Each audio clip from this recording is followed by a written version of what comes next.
إن الحمد لله نحمده ونستعينه ونستغفره ونعوذ بالله من شرور أنفسنا ومن سيئات أعمالنا من يهده الله فلا مضل له ومن يضلل فلا هادي له وأشهد أن لا إله إلا الله وحده لا شريك له وأشهد أن محمدا عبده ورسوله يا أيها الذين آمنوا اتقوا الله حق تقاته ولا تموتن إلا وأنتم مسلمون يا أيها الناس اتقوا ربكم الذي خلقكم من نفس واحدة وخلق منها زوجها وبث منهما رجالا كثيرا ونساء واتقوا الله الذي تساءلون به والأرحام إن الله كان عليكم رقيبا يا أيها الذين آمنوا اتقوا الله وقولوا قولا سديدا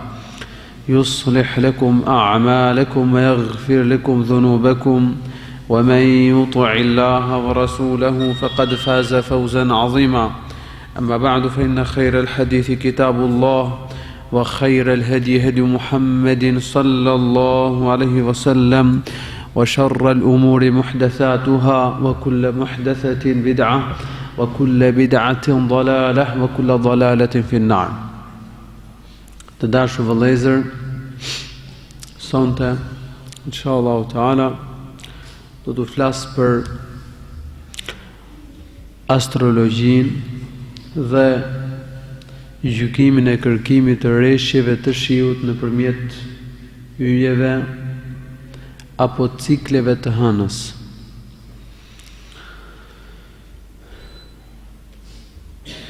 Është diçka që quhet studimi i yjeve, lëvizjes, vendodhjeve të tyre dhe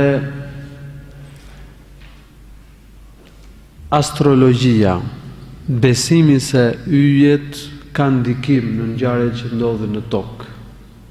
Ka patur dhe ka njerëz të cilët besojnë se yjet, vendodhja e tyre, lindja dhe perëndimi i tyre kanë ndikim në ngjarjet që ndodhin në tokë, siç është lindja, vdekja, thatësira, fati e tjerë. Në realitet, yjet, lindja dhe perëndimi i tyre, vendodhja e tyre, nuk kanë asnjë farë ndikimi në ngjarjet e tokës. Nuk kanë për shembull ndikim në lindjen apo vdekjen e dikujt, në thatësirën që prek banorët e tokës, smundjet që mund të prekin njerëzit, fatkeqësirat që mund të bijnë atyre, trazirat apo luftrat që mund të zhvillohen. Nuk kanë ndikim në suksesin, fatin, tersin e kështu me radhë.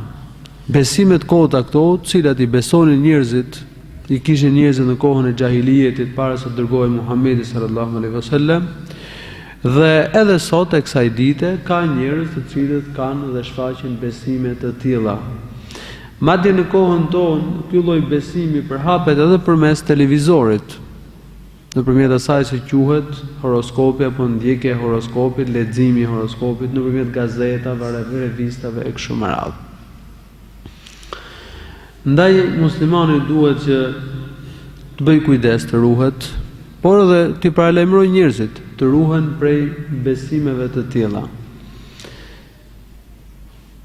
Njohurinë mbi yjet mund t'i ndajmë në disa kategori. Studimin e yjeve mund të ndajmë në disa kategori. Kategoria e parë, ilmu ta'thir. Besimi se yjet kanë ndikim në ngjarjet apo gjërat që ndodhin në tokë. Këtë lloj studimi, e cila ndryshe quhet dhe astrologji, mund ta ndajmë në 3 lloje. Lloji i parë, kur njeriu beson se yjet krijojnë, se yjet krijojnë jetën, vdekjen, të mirën, të keqen, ndodhirat që ndodhin në tokë. Ky është shirku i madh. Krijuesi vetëm është Allahu. Rregulluesi i punëve të gjithësisë është Allahu subhanahu wa taala. Gjithçka në tokë ndodh me caktimin e Allahut të lartësuar. Kështu që besimi se yjet krijojnë, furnizojnë, lëshojnë rreshje shiu, japin jetë, vdekje, ters, lumturi, thatësirë, smundje e tjerë është shirku i madh. Lloji i dytë. Besimi se ata që lidhen me yjet dinë të fshehtën. Besimi se përmes yjeve njeriu njeh të fshehtën, njeh gajbin. Edhe ky besim është kufër.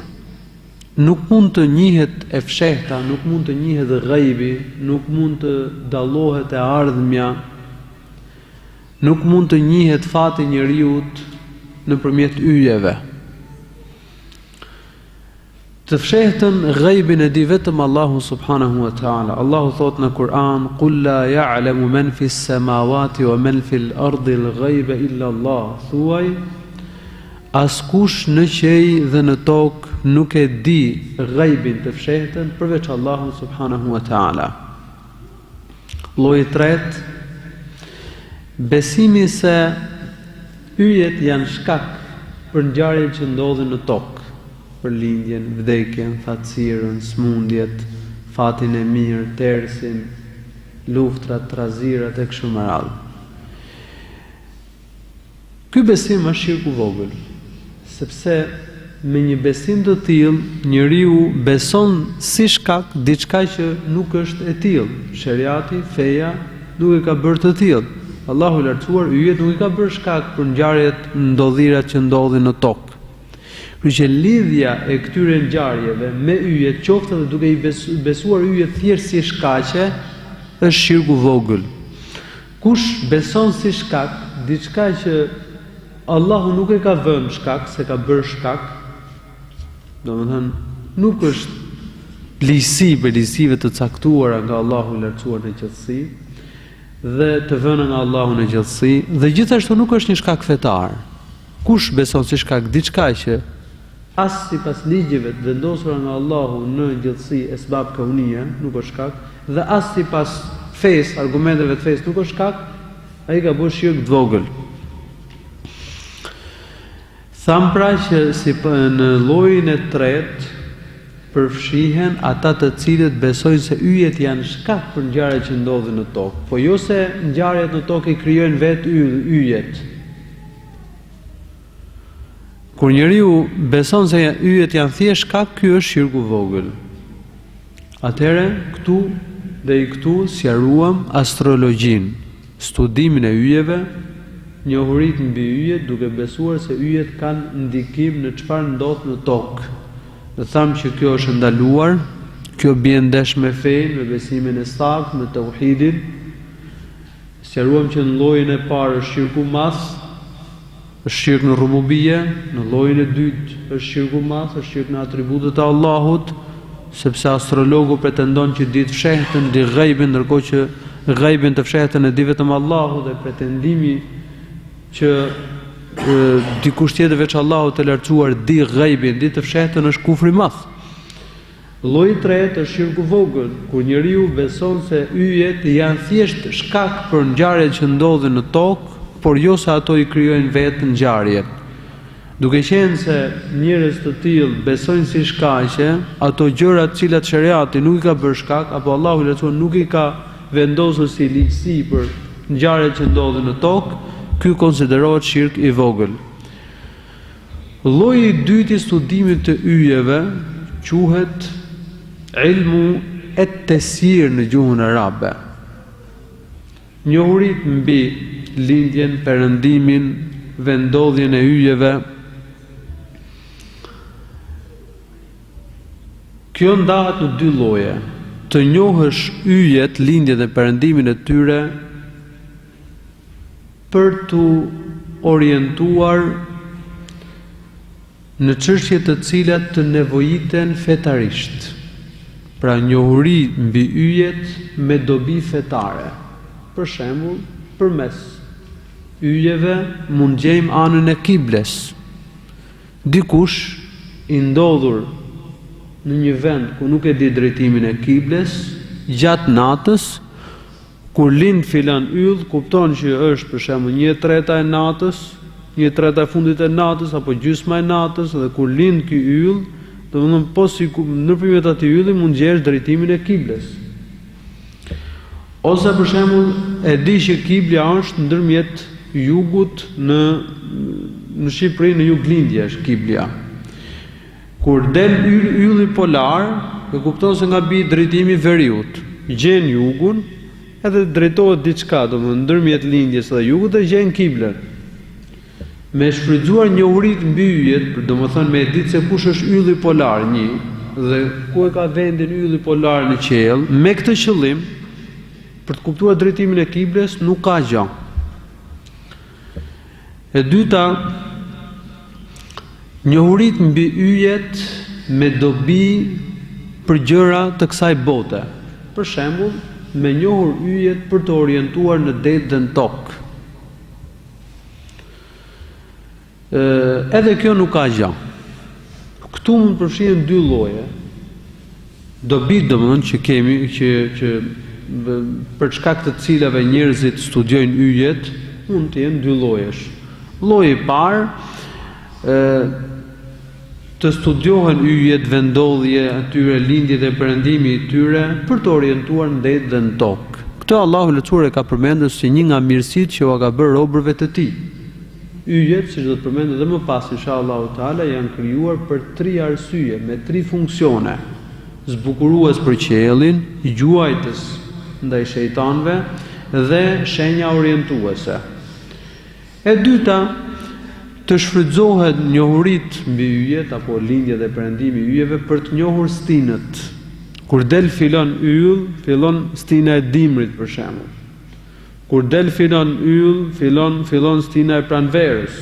Kur del filon yll, fillon stina e të nxehtit, e verës, e kështu me radhë. Në fakt disa nga selefët e këtij ummeti nuk e kanë quajtur të papëlqyeshme apo e kanë ndaluar që me studiuar yjet për qëllimin e tretë, domethënë për të dalluar stinët, të nxehtin, stinën të nxehtit apo të ftohtit në tokë. Ata e kanë ndaluar nga frika se mos njerëzit do të lidhin të nxehtit dhe të ftohtit në tokë me yjet.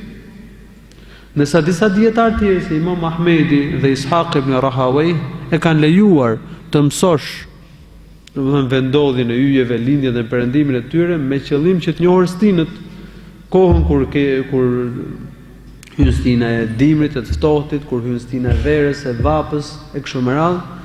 Me këtë kuptim, me këtë qëllim, mi fjalë nuk ka gjë sipas tyre, por me kush që njeriu të nxehtë dhe të ftohtit mos i lidh me yjet, por thjesht kur del filon yll, kuptohet që ka hyrë koha e dimrit, stina e dimrit. Kur del filon yll, ka hyrë koha e verës. Me këtë qëllim, me mësu nuk ka gjë. Dhe në fakt mendimi i Imam Ahmedit dhe Ishaqut është më i saktë. Me mësuar vendodhjet e yjeve, lindjet dhe perëndimin e tyre për të kuptuar kohën në tokë, se kur hyn stina e dimrit, stina e verës, stina e vjeshtës e kështu me radhë, nuk ka gjë.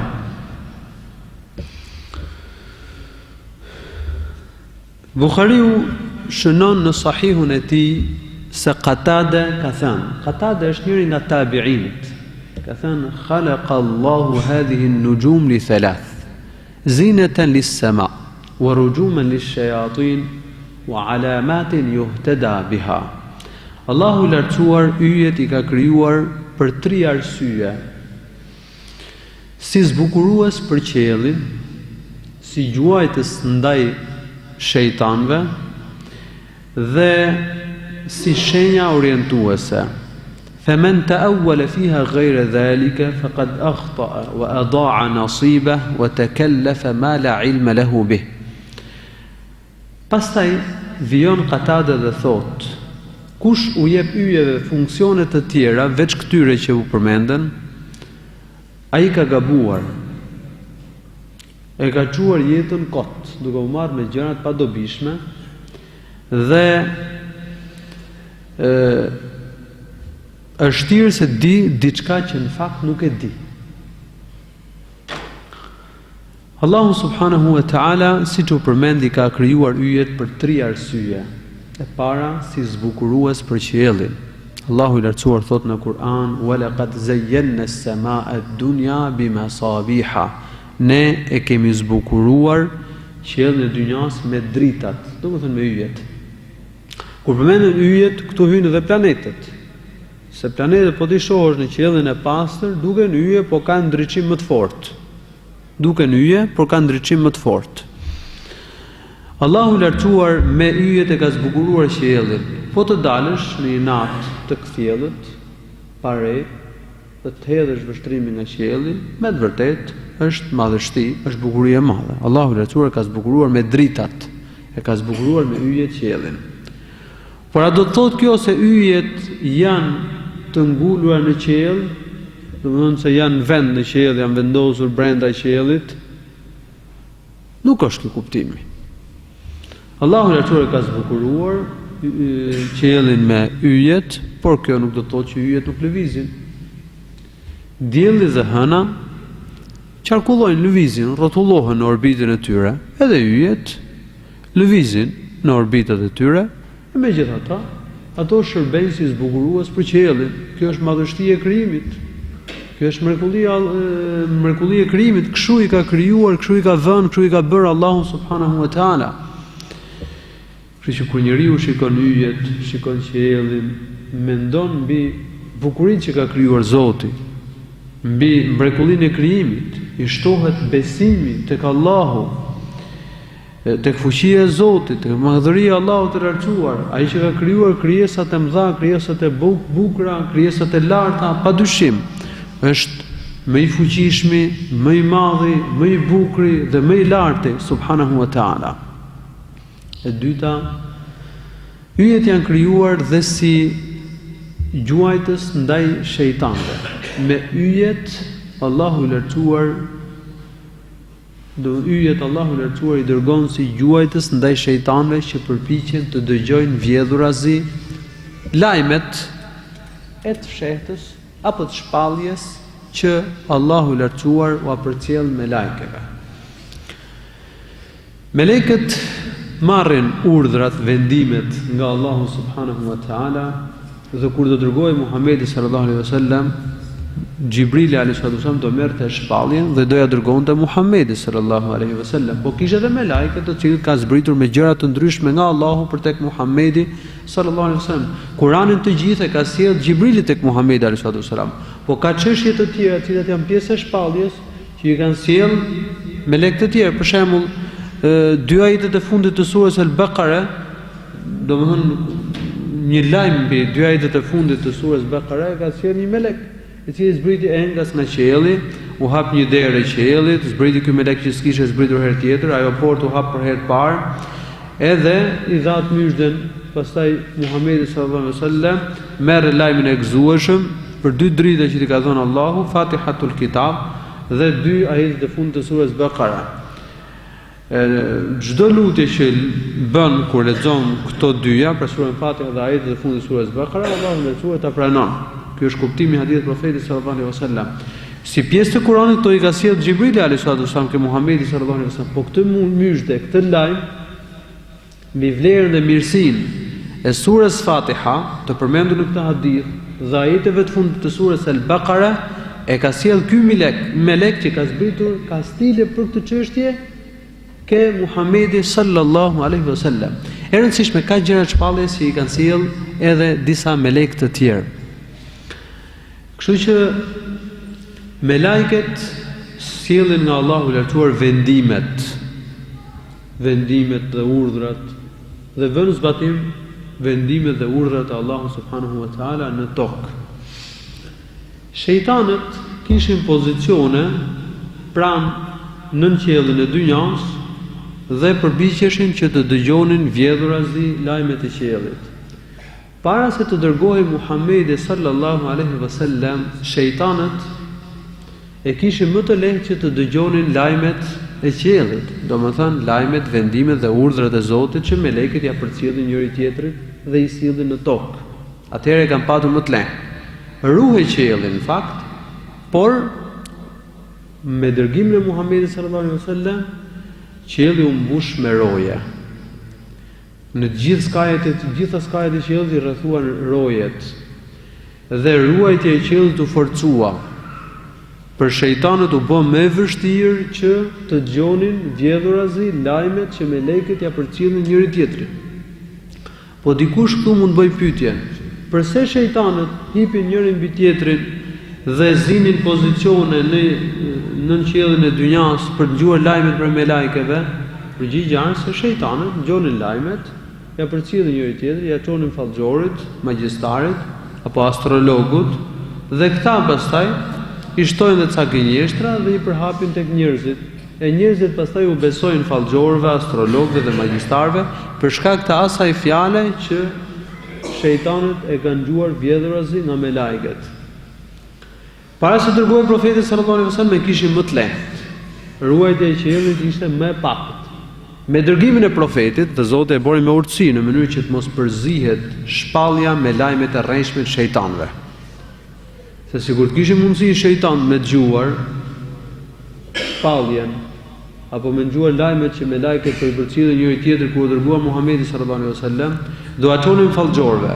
Dhe profeti do tregonte gjëra që i vinin përmjet shpalljes dhe fallxhorët do tregonin pastaj të njëjtat gjëra që i kishin dëgjuar nga shejtani.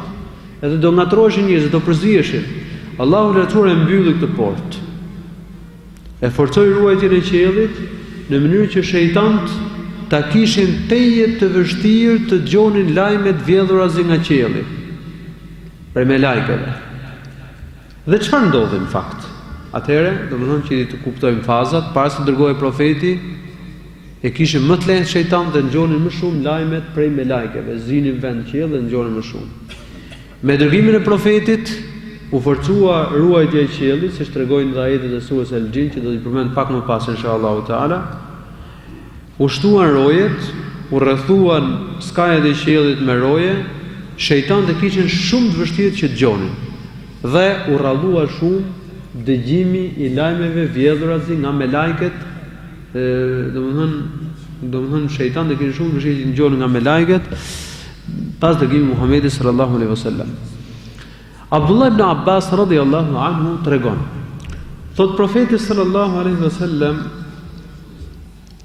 nuk u ka kënduar Kur'an thot xhinve. Ma qara'a Rasulullah sallallahu alaihi wasallam 'ala al-jinni. Nuk u ka kënduar profeti sallallahu alaihi wasallam Kur'an xhinve thot. Por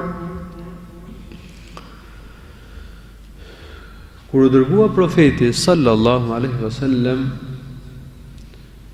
profeti sallallahu alaihi wasallam një herë niset bashkë me shokët e tij në drejtim të sukut Ukav, tregut Ukav. Tregu Ukav ishte një treg në afërsitë Medines, ku mblidheshin kurejshët ose fiset arabe dhe shkëmbenin mallra tregtare, banin tregti për disa ditë. Ishte një treg që domethënë ngrinin për ose e sajonin për disa ditë, shkëmbenin mallra dhe pastaj shpërndaheshin. Profeti niset drejt këtij tregu. Një natë ndodhej në një vend që quhej Nakhla. Aty po falte namazin e sabahut me shokët e tij dhe profeti fillon të lexojë Kur'an. Ndërkaq shejtanët si zakonisht nisen për të dëgjuar vjedhurazi lajmet e qiellit në pozicion që kishin nën qiellin e dynjas. Por gjuhen me yje. Dhe e kuptojnë se ka ndodhur diçka. Kthehen ke fiset e tyre, shejtan, xhin. Dhe u thonë që tashmë u shforcuar me roje e qielli, u gjujtëm me yje dhe duhet ke ndodhur diçka. Shejtani, me sa duket shkuan ke shejtani, ke iblisi. Edhe i thanë kështu. Iblisi tha duhet ke ndodhur diçka. Kjo tregon që iblisi, xhin dhe shejtan nuk e din ghaibin, nuk e din të fshehtën. Ata nuk e morën vesh se ishte dërguar Muhamedi sallallahu alaihi wasallam derisa ndodhi kjo ngjarje që po e tregojmë. Than domethënë u penguam që të ngjojmë vjedhurazi lajmet nga qielli. Duhet të ndodhur diçka tha iblisi. Prandaj tha udhëtonin tokë dhe shikoni çfarë ka ndodhur. Fillojnë shejtanët të lëviznin nëpër tokë dhe për të parë se çfarë ka ndodhur. Një grup prej tyre, një grup prej gjindëve nisen drejt Tuhames. Dhe duke shkuar drejt Tuhames, ndeshin të dërguarin e Allahut bashkë me shokët e tij duke fal namazin e sabahut në vendin e quajtur Nakhla. Muhamedi sallallahu alaihi wasallam po këndonte Kur'an në namazin e sabahut. Ngjojnë Kur'anin dhe mahniten. Pranojnë Islamin dhe kthehen ke populli i tyre dhe u thonë atyre inna sami'na Qur'anan ajaba. Ne kemi dëgjuar një këndim të një recitim, pra kur kishin fjalën për Kur'anin, të çuditshëm, mahnitshëm. Yahdi ila ar-rushdi fa amanna bih. Ai orienton për në rrugën e drejtë, prandaj dhe ne i besuam atij. Fa amanna bih. Edhe vazhdon pastaj vazhdojnë ajetet e surës El-Jin. Ka thënë Abdullah ibn Abbas radhiyallahu anhu dhe Allahu i lartësuar i shpalli i zbriti profetit sallallahu alaihi wasallam ajetet e para të surës El-Jin ku i tregon Muhamedi sallallahu alaihi wasallam lajmin e këtyre xhinëve të cilët kishin ardhur, kishin dëgjuar Kur'anin, shkojnë ke populli i tyre dhe shprehen që kishin dëgjuar një fjalë mahnitse, Kur'anin, dhe se i kishin besuar Muhamedi sallallahu alaihi wasallam, kishin besuar Kur'anin. Ky grup gjindësh u kthyen dhe si paralajmërues tek populli i tyre. Allahu i lartësuar ka folur për ta dhe në surën Ahqaf, ku thot wa idh sarafna ilayka nafaran min al-jinni yastami'una al-Qur'ana falamma hadaruhu qalu ansitu.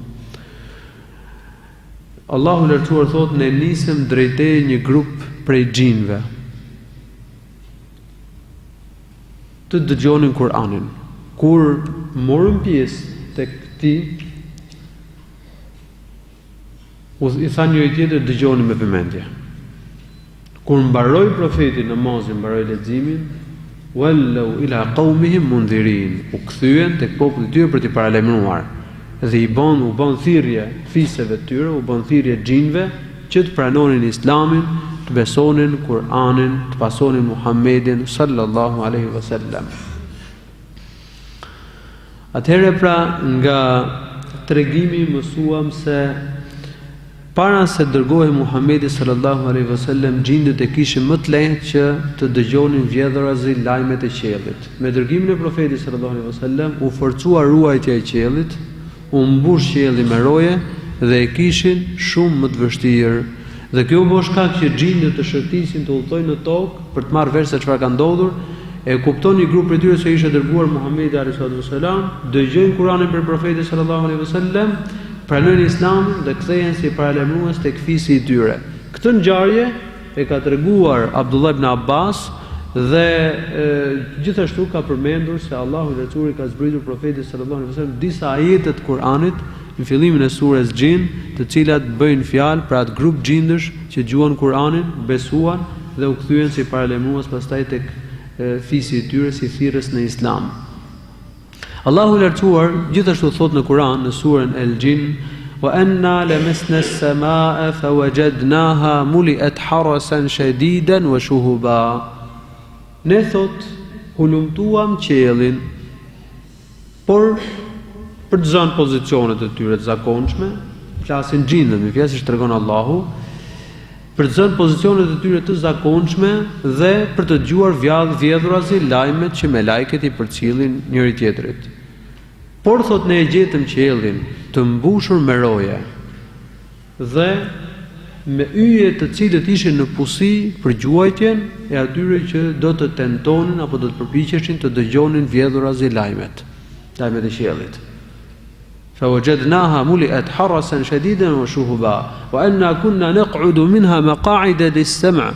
Ne than ata zinim vende ku uleshim pranë qiellit, në qiellin e dynjas, për të dëgjuar vjedhurazi.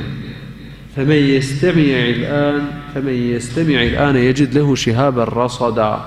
Por kush dëgjon tani thot do të gjejë yjet të cilët janë në pusi dhe me cilët dhe digjen shejtant, xhind që përpiqen të dëgjojnë vjedhurat dhe lajmet e qiellit. Wa alamatin yuhtada biha, atëherë arsye e parë për cilin Allahu i Lartësuar ka krijuar yjet është se ata janë zbukurues për qiellin. Arsye e dytë, me ta gjuhen shejtanët. Arsye e tretë, janë shenja orientuese. Dhe pak më përpara fola për faktin që yjet janë shenja orientuese. Kush pretendon gjëra të tjera, kush u jep funksione të tjera yjeve, ai gabon. Thur gënjeshtra, sajon gjëra të pavërteta, merret me gjëra të kota, e hum kohën kot. Dhe shtiret sikur di gjëra që faktikisht nuk i di. Ata që thonë se yjet shërbejnë për të mësuar të ardhmen, për të njohur të fshehtën, me yjet mësohet fati, suksesi apo tersi, tersi. Ata që cilët thonë se yjet kanë lidhje me smundjet, thatësirën, rreshjet e shiut dhe kështu me radhë, lindjen e vdekjen, ata pra gabohen. Ata pretendojnë gjëra që në fakt nuk i dinë, ata gënjejnë dhe nuk lejohet që t'i besojmë. Po këtu lind pyetja. Profeti sallallahu alaihi wasallam ka thënë për diellin dhe hënën. Profeti sallallahu alaihi wasallam ka thënë për eklipsin e diellit dhe të hënës. Se i pyeti shokët e tij, u tha, çfarë thoshet ju kur eklipsohej dielli dhe hëna? Than, ato eklipsohen për lindjen e ndonjë njeriu të madh ose për vdekjen e një njeriu të madh, njeriu me pozitë. Profeti sallallahu alaihi wasallam tha, innahuma la yankhasifani li mauti ahadin wala li hayati, wa innama huma ayatani yukhawwifu Allahu bihima ibada. Dielli dhe hëna nuk eklipsohen për shkak të lindjes së ndonjërit apo vdekjes së tij, por ato eklipsi i tyre bëhet domethënë si shenja nga Allahu i Lartësuar. Ato janë shenja, eklipsi i diellit dhe hënës janë shenja me të cilat Allahu i Lartësuar frikson robërit e tij. Fakti që eklipsi i diellit dhe hënës janë shenja me të cilat Allahu frikson robërit e tij, a do të thotë se eklipsi i diellit dhe hënës ka ndikim në ngjarjet që ndodhin në tokë? Së pari themi jo. Nuk është e vërtetë që eklipsi i diellit dhe hënës ka lidhje me thatësirën, smundjet dhe gjërat që ndodhin në tokë. Por kur njerëzit shohin shenja të tilla, gjëra të tilla, duhet friksohen, duhet shpejtojnë veprimin e punëve të mira, duhet i ruhen zemrimet dhe dënimit të Allahut subhanahu wa taala. Së dyti, nëse kjo shpjegon apo tregon se eklipsi i diellit dhe hënës mund të jetë shkak për ndodhire që mund ndodhin në tokë, ndaj dhe ato janë friksuese me fjalë për robërit, themi që kjo është e veçantë. Pra yjet nuk kanë ndikim në çfarë ndodh në tokë, po bën përjashtim eklipsi i diellit dhe i hënës. Megjithëse ky mendim i dytë domosht është përmendur nga disa dietarë apo si e ka përmendur Shpjegim Allahu më shëroft, por Shpjegim i thotë që i saktë është më saktë është përgjigjja e parë dhe jo kjo e dyta. Kitabu Allahu më shëroft e ka ndaluar të mësohen ciklet e hënës. Hëna ka gjithsej 28 cikle. Gjatë vitit hëna zbret ndodhet në 28 pozicione. Dhe në çdo pozicion apo cikël të hënës lind ose perëndon një yll. Për shembull, kur hëna ndodhet në X vend, kur lind X yll, hyn stina e dimrit për shembull. Kur ndodhet hëna në X pozicion dhe lind X yll, del stina e dimrit dhe hyn stina e pranverës. E përmend atë si shembull me fjalë. Pra hëna ka 28 cikle, pozicione gjatë dimrit dhe verës, sepse ajo nuk lind në të njëjtin vend dimër e verë dhe nuk perëndon në të njëjtin vend dimër e verë. Dhe gjithashtu lindja e saj shoqërohet me lindjen e një ylli ose perëndimin e tij. Ka yje që shfaqen për shembull në dimër dhe nuk shfaqen verë, ka yje që shfaqen verë dhe nuk shfaqen në dimër. Përmes yjeve, cikleve të hënës, njerëzit mësonin kohën. Se atëherë nuk ishin ora dhe kohën e mësonin përmes yjeve. Kështu e kishin më të lehtë. Sidomos një popull analfabet, siç ishin arabët, të cilët nuk dinin të shkruan dhe të lexonin.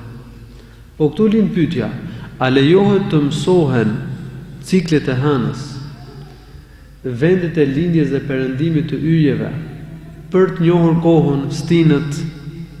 Disa dietarë, siç është Kitabu dhe Ibn Ujejna, nuk e kanë pëlqyer, madje e kanë ndaluar diçka të tillë, se selefët e këtij ummeti kanë përdorur fjalën keraha, me kruh, mos pa pëlqyeshmëri, me kuptimin ndalim. Duke i quajtur ndaluar këto gjëra. Ndërsa disa dietarë tjerë si Ahmed ibn Hanbal dhe Ishaq ibn Rahawayh e kanë konsideruar, kanë qenë të mendimin se lejohet që të mësosh ciklet e hënës, lindjen dhe perëndimin e yjeve, vendodhjen e yjeve në qiell, me qëllim që të kuptosh kohën, stinët. Dhe kanë thënë që kjo gjë nuk ka gjë. Mendimi i Ahmedit dhe Ishaqut është më i saktë. Nuk ka gjë që të mësojmë kohën apo të njohim dhe të dallojmë kohën, dimrin dhe verën përmes cikleve të hënës ose lindjes dhe perëndimit të yjeve në qiell. Por këtu duhet bëjmë një vërejtje. Nuk lejohet që të lidhim të nxehtit, të ftohtit, fenomenet dhe dukuritë në tokë me ciklet e hënës, lindjen apo perëndimin e yjeve. Këtë gjë e përmend edhe pak më përpara dhe po e përsëris për ta theksuar, për ta bërë edhe më të qartë. Fakti që lejohet të mësojmë kohën përmes cikleve të hënës dhe yjeve nuk do të thotë që lejohet të lidhim ngjarjet që ndodhin në tokë me yjet apo me hënën. Atëherë ka njerëz të cilët mendojnë se yjet krijojnë, mund të ketë patur, ja. Ky është shirku madh në rububie, ka njerëz që lusin yjet, hënën. Ky është shirk në uluhie, që përmban dhe shirk në rububie, shirku madh. Ka njerëz të cilët i besojnë yjet si shkak për ngjarjet që ndodhin në tokë, ky është shirku vogël. Dhe ka njerëz që mësojnë ciklet e hënës ose vendodhjen e yjeve në qiell thjesht për të njohur kohën.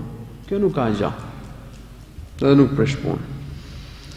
Ebu Musa al-Ash'ari radhiyallahu anhu ka treguar se i dërguari i Allahut Muhammedi sallallahu alaihi wasallam ka thënë: "Thalathatun la yadkhuluna al-janna." 3 kategori njerëzish nuk do të hyjnë në xhenet. Mudminul khamr wa qati'ur rahim wa musaddiqun bis-sihr. 3 kategori njerëzish, thot Muhammedi sallallahu alaihi wasallam, nuk do të hyjnë në xhenet. Pijaneci, ai që kaput lidhet me fisin, dhe ai që i beson magjis. Hadithin e ka sjellë Imam Ahmedi dhe Ibn Hibbani në sahihun e tij dhe hadithi është i saktë. 3 kategori njerëzish nuk do të hyjnë në xhenet. Është paralajmërim për këta njerëz se nuk do të hyjnë në xhenet. Mudminul khamr, pijaneci. Pijaneci është ai që konsumon pije dehse rregullisht. Në fakt, pije dehse janë të ndaluara, qoftë edhe një pikë prej tyre. Edhe një herë me pi, njeriu pije dehse, me pi verë është ndaluar. Por kur njeriu e pi verën rregullisht, kjo është edhe më e rëndë. Shariati i ka ndaluar të gjitha pijet dehse. Prej çdo lloj bime apo çfarë do lloj ushqimi e pije qofshin ato. Pijet dehse janë të ndaluara kategorikisht. Profeti sallallahu alaihi wasallam ka thënë një hadith: "Kullu muskirin khamr wa kullu khamrin haram." Çdo pije dehse është khamr dhe çdo pije dehse është haram. Këtu përfshihet pija dehse që del prej elbit, pija dehse që del prej mistrit, pija dehse që merret prej rrushit, dera me fjalë rakia, pija dehse që merret prej çfarëdo lloji bime apo produkti. Këtu përfshihen dhe ushqimet të cilat janë dense. Çdo ushqim apo pije dense është haram. Allahu i lartësuar e ka ndaluar në mënyrë kategorike. Ja ayyuhalladhina amanu innamal khamru wal maisiru wal ansabu wal azlamu rijsun min amali shaytani fajtanibuhu la'allakum tuflihun. O besimtar, me të vërtet pije dense, el khamr, bigjozi, kumari, idhujt dhe hedhja fat, pra hedhja e shigjetave ose pllakave për të parë fatin, gjitha këto janë punë të ndyra prej shejtanit. Prandaj hiqni dorë prej tyre në mënyrë që të shpëtoni. Kur zbriti ky ajet që ndalonte pije dense në mënyrë kategorike, shokët e profetit sallallahu alaihi wasallam hoqën dorë një herësh prej konsumimit të pijeve dense dhe thanë intehejna. Hoqëm dorë. Profeti sallallahu alaihi wasallam e ka kërcënuar për privim nga hyrja në xhenet atë që konsumon pije dense. Wa qati'ur rahim, ai që kaput lidhjet me njerëzit e fisit. Ç'është kaputja e lidhjeve me njerëzit e fisit? Kjo në fakt duhet të shpjegohet sipas traditës së muslimanëve. Është fjala për traditën e atyre që ruajnë lidhjet me njerëzit e fisit. Shariati na këshillon që të ruajmë lidhjet me njerëzit e fisit. Po çdo të thotë të ruash lidhjet me njerëzit e fisit, kjo shpjegohet sipas traditës, por është fjala për traditën e muslimanëve. Traditën e atyre njerëzve që ruajnë lidhjet me njerëzit e fisit. Përfshihet vizita, fjalët e mira, mirëbërja ndaj njerëzve të fisit, plotësimi i nevojave të njerëzve të fisit, duke filluar me më të afërmin e më të afërmin, prindrit, fëmijët, vëllezërit, motrat, niprit, mbesat, xhaxhallarët, hallat, dajallarët, tezet, më të afërmin e më të afërmin. Të ruash lidhjet me njerëzit e fisit nuk bën fjalë vetëm për një vizitë apo një telefonat, por duhet parë tradita e muslimanëve që kanë ruajtur lidhjet me njerëzit e fisit. Ajo përfshin vizitën, komunikimin e mirë, mirëbërjen, shpenzimin për ta nëse ata kanë nevojë për shpenzim, plotësosh nevojat e tyre, të lash borxhet, qash hallet e tyre, të gjendesh pranë kur ata janë në vështirësi. Gjitha këto përfshihen nga ajo që quhet ruajtje e lidhjeve me njerëzit e fisit, për të cilën argumentet janë të shumta. Kaputja e lidhjeve me njerëzit e fisit është e kundërta e kësaj që u përmend. Kur nuk i viziton, kur nuk flet me ta, kur nuk u bën mirë ndërkohë që duhet u bësh mirë, kur nuk shpenzon për ta ndërkohë që e ke detyrë të shpenzosh për ta, kjo hyn nga kaputja e lidhjeve me njerëzit e fisit. Kaputja e lidhjeve me njerëzit e fisit është një nga gjunahet e mëdha. Në këtë hadith profeti ka paralajmëruar se nuk hyn në xhenet ai që kaput lidhjet me njerëzit e fisit. Në një hadith tjetër profeti sallallahu alaihi wasallam ka thënë la yadkhulul jannata qati'. Nuk hyn në xhenet ai që kaput lidhjet me njerëzit e fisit. Ruajtja e lidhjeve me njerëzit e fisit është shkak për bollak, për mirësi, për qetësi dhe kënaqësi shpirtërore. Në qoftë se një fis ruajnë lidhjet me njëri tjetrin, Allahu do të bëjë që ata të shtohen si fis, të popullohet vendi i tyre, të kenë bollak dhe mirësi. Nëse njerëzit e një fisi kpusin lidhjet me njëri tjetrin, rrezikojnë të shuhen, paksohet numri i tyre, të vuajnë nga varfëria, të rënohen shtëpiat e tyre, të rënohen dhe të shkretohen viset e tyre. Qartë, kështu që ruajtja e lidhjeve me njerëzit e fisit sjell mirësi në këtë botë dhe mirësi në ditën e gjykimit. Përveç kësaj, ruajtja e lidhjeve me njerëzit e fisit është edhe një shkak i fortë për të treguar njerëzve Islamin, për të treguar moralin e Islam dhe për t'i ftuar ata në Islam. Ndaj duhet ta shohim edhe në këtë aspekt në ruajtjen e lidhjeve me njerëzit e fisit. Edhe në qoftë se njerëzit e fisit nuk falen namaz apo nuk e besojnë ditën e gjykimit, kjo nuk do të thotë që ne të mos ruajmë lidhjet me ta, të mos u bëjmë vizitë, të mos shpenzojmë për ta, të mos u bëjmë mirë atyre. Përkundrazi, nuk e ndalon Islami që ne të vizitojmë, të u bëjmë mirë dhe të ruajmë lidhjet me ta. Wa musaddiqun bis-sihr, kategoria e tretë janë ata të cilët i besojnë magjisë. Si ta kuptojmë të besosh magjisë? Sipas hadithit, besimi tek magjia është një gjunah i madh. Dhe kush i beson magjisë privohet nga hyrja në xhenet. Po si ta kuptojmë këtë gjë? Se ka dhe magji me ndikim real. Ka magjistarët bashkëpunojnë me shejtanët dhe mund të dëmtojnë ndonjë të smur, mund të preket nga magjia ndonjë njeri. Kjo lloj magjie ekziston. Dhe Allahu lartësuar ka përmendur në Kur'an, por ka thënë se ata nuk mund të dëmtojnë askënd pa lejen e Zotit, pa caktimin e Allahut. Wa ma hum bidarrin bihi min ahadin illa bi idhnillah. Pra Allahu lartësuar nuk e ka ndaluar, nuk e ka mohuar ndikimin real të magjisë, por ka përmendur që magjia nuk mund veprojë, nuk mund ndikojë pa caktimin e Allahut subhanahu wa taala. Atëherë si ta kuptojmë këtë hadith, në cilin profeti e ka përmendur si gjunah të madh besimin tek magjia, kur njeriu beson magjisë. Një nga llojet e magjisë që është përmendur në një mësim të mëparshëm është astrologjia. Profeti sallallahu alaihi wasallam ka thënë një hadith, nëse ju kujtohet, kur folëm për llojet e magjisë, men iqtabasa shu'batan min an-nujumi faqad iqtabasa shu'batan min as-sihr, zada ma zada.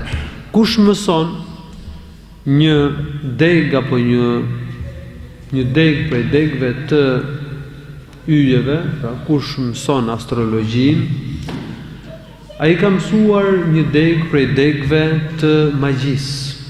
Dhe sa më shumë që të shtoj njohurit mbi astrologjinë, aq më shumë ka për të shtuar magji.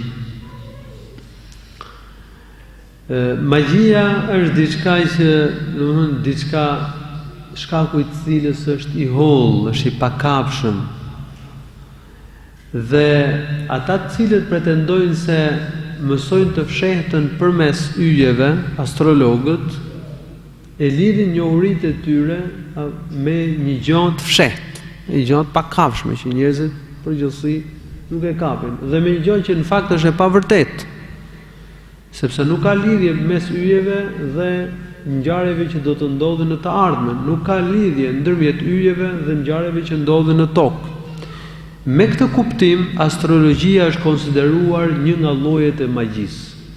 Kështu që kush beson astrologjisë, ai ka besuar një nga llojet e magjisë. Me këtë kuptim, profeti sallallahu alaihi wasallam ka thënë, kush dhe ai që beson o musaddiqun bis-sihr, dhe ai që beson magjisë, pra ai që i beson astrologjisë. Thot astrologu për shembull që do ndodh kështu dhe ashtu, ka për të bën kjo gjë dhe ajo gjë. Dhe ka njerëz që i besojnë. Kush beson astrologun, ai ka bën gjunah të madh dhe është i paralajmëruar për privim nga hyrja në xhenet. Në qoftë se njeriu beson se magjia ndikon, por me caktimin e Zotit dhe ka magjistar, kjo është e vërtetë. Për këtë dëshmojnë argumentet e shariatit. Kështu që kjo nuk mund të hidhet poshtë. Por në qoftë se dikush beson se magjia vepron vetvetiu pa caktimin e Zotit, atëherë kjo është kufër. Dhe edhe njëri i tillë përfshihet në këtë hadith. O musaddiqun bis-sihr, ai që i beson magjisë. Kush beson astrologjinë, përfshihet në këtë hadith dhe do të privohet nga hyrja në xhenet, nëse nuk bën tobe. Dhe kush beson se magjia vepron pa caktimin e Zotit, edhe ai bën kufër, se ka mohuar caktimin e Allahut, ka besuar që ndodh diçka, ka besuar që magjistari është krijues. Dhe ka besuar se ka gjëra që ndodhin gjithsesi pa caktimin e Allahut të lartësuar, dhe kjo është kufër. Profeti sallallahu alaihi wasallam këta gjunahqar, siç është pianeci, ai që po lidhet me një lidhje farefisnore, i ka paralajmëruar për ndëshkim të rënd, për privim nga hyrja në xhenet. Po si ta kuptojmë këtë hadith? Se dihet që ata të cilët veprojnë gjunahe të mëdha, nëse vdesin në Teuhid, nëse vdesin si musliman, qoftë edhe pa u penduar nga këto gjunahe, nëse dëshiron Allahu, do të dënohen përkohësisht në zjarrin e xhehenemit, e pastaj do dalin një ditë nga zjarri i xhehenemit dhe do të hyjnë në xhenet. Atëherë, dietarët për të bërë harmonizimin e argumenteve kanë thënë se pijet dehse, konsumimi i pijeve dehse dhe kputja e lidhjeve me njerëzit e fisit është shkak për privim nga hyrja në xhenet. Dhe ai që konsumon këto gjunahe meriton që dënohet në zjarrin e xhehenemit. Por mund të ketë ndonjë pengesë. Për shembull, kush bën tobe, Allahu ja fshin këto gjunahe. Një pengesë tjetër, dikush mund të ketë të mira të shumta, të cilat rezultojnë në peshore më të rënda se sa këto gjunahe, dhe kështu shpëton nga hyrja në xhehenem. Allahu lartësuar ja fal gjunahet nën shirkun kujt të dëshiroj, ndërsa shirkun Allahu lartësuar nuk ja fal askujt. Kush vdes në shirk nuk ka falje për ta. Ai do të jetë përgjithmonë në zjarrin e xhehenemit. Ka mundësi gjithashtu që Profeti sallallahu alaihi wasallam të ketë patur për qëllim që këta nuk kanë për të hyrë në xhenet pa ju parapri dënimin në zjarrin e xhehenemit. Do shkojnë në xhehenem, do të vuajnë dënimin përkohësisht për gjunahun e tyre, nëse ata kanë tek Teuhid, bëhet fjalë, edhe pastaj do të hyjnë në xhenet. Kështu që kur thot profeti që nuk do të hyjnë në xhenet, domethënë nuk kanë për të hyrë në xhenet pa i prekur dënimin në zjarrin e xhehenemit. Allahu e di më së miri. Sa ka koha muezani? Ka dhe 7-8 minuta. Mirë. Koha nuk premton për shpjeguar edhe temën tjetër. Në fakt unë desha që të sqaroj edhe temën tjetër. Shkon 7-8 minuta, por përsëritëm nuk premton. Se tema është disi e gjatë, kështu që temën që tjetër që ka mbetur, temën në vijim, që unë e kisha planifikuar në fakt po shpjegoja sonte, po e shtym për mësimin tjetër. Aleikum selam rahmetullah. Tani po ngjojmë pyetjet tuaja.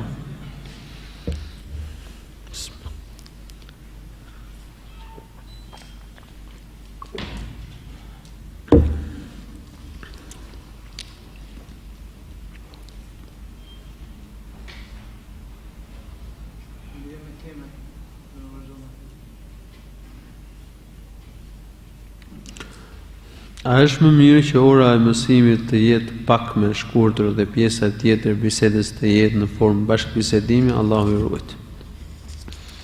Kjo në fakt është gjë e mirë. Së pari të kuptojmë temën që trajtuam. Ta ngjoni temën që u trajtua me vëmendje e pastaj të shtronim pyetjet tuaja. Të diskutojmë mbi këtë temë dhe ta kuptojmë mirë. E dyta, mund të keni edhe çështje, mund të keni edhe pyetje të tjera, të cilat kanë nevojë për përgjigje ose shpjegim. Që sonte elhamdulillah kemi pak kohë që të dëgjojmë pyetjet tuaja. Megjithëse edhe herët e tjera, mas mësimit, ne jemi ulur këtu zakonisht pas jacije, edhe kemi dëgjuar pyetjet tuaja. Po.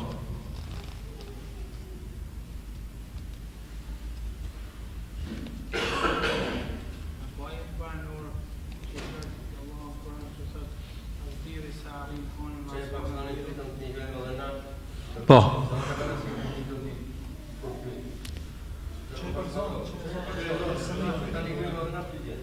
Ka ajet kuranor që flet Allah në Kur'an që as dielli sa rrin hona as hona sa rrin dielli. للشمس ينبغي لها أن تدرك القمر للشمس ينبغي لها أن تدرك القمر وَلَلَّيْلُ سَابِقُ النَّهَارِ وَكُلُّهُمْ فِي فَلَكٍ يَسْبَحُونَ. Po, dielli nuk e kap hënën, dhe dita dhe nata gjithashtu nuk ngatrohet rregulli i tyre që të vinë njëra, por se njëra, domethënë në mënyrë të pa rregullt, njëra para tjetrës në mënyrë të pa rregullt, kuptohet. Allahu Lartësuar ka vendosur të rregull, lind dielli dhe perëndon, lind hëna dhe perëndon, dhe ky rregull nuk prishet. Do të vazhdoj kështu deri kur t'ia urdhëroj Allahu Lartësuar për prishjen e gjithësisë, kur bëhet kiameti. Edhe ditët e natës do vazhdoj me rregullin e tyre, do të vinë njëra pas tjetrës derisa të bëhet kiameti.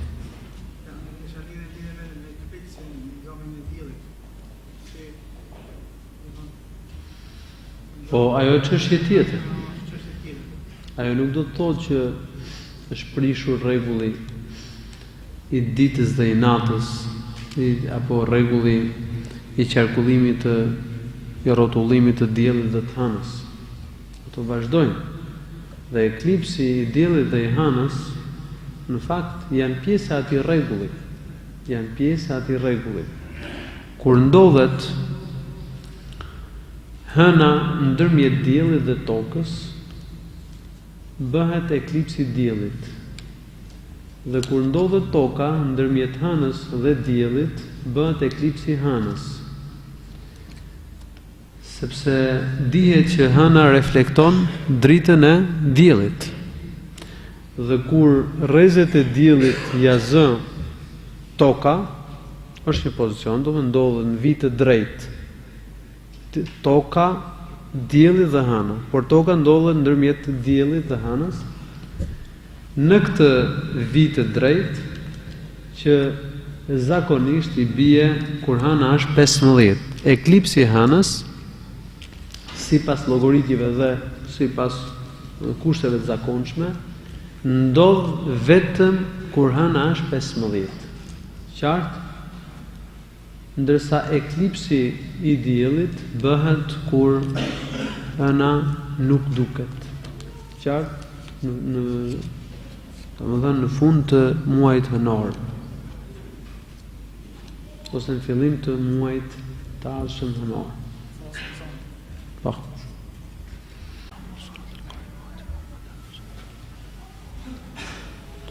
Po vëllezër.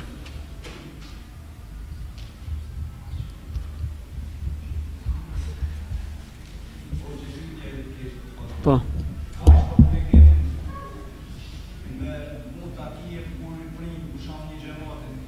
Nuk është detyrë. Takia në fakt nuk vendoset vetëm për namazin. Por kush vë takije,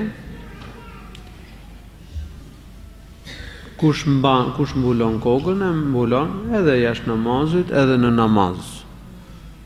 Takia, dhënia e takijes, nuk është një veshje e veçantë për namaz. Nuk ka një veshje të veçantë për namaz.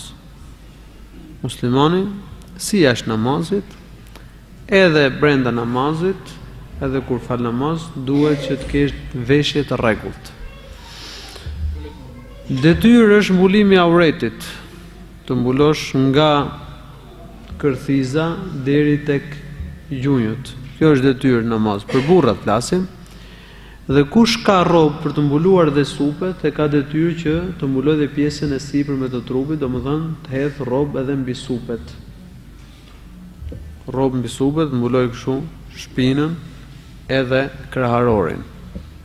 Kush nuk ka, namazi i quhet dhe mjafton që të mbulojë pjesën nga kërthiza deri tek gjunjët.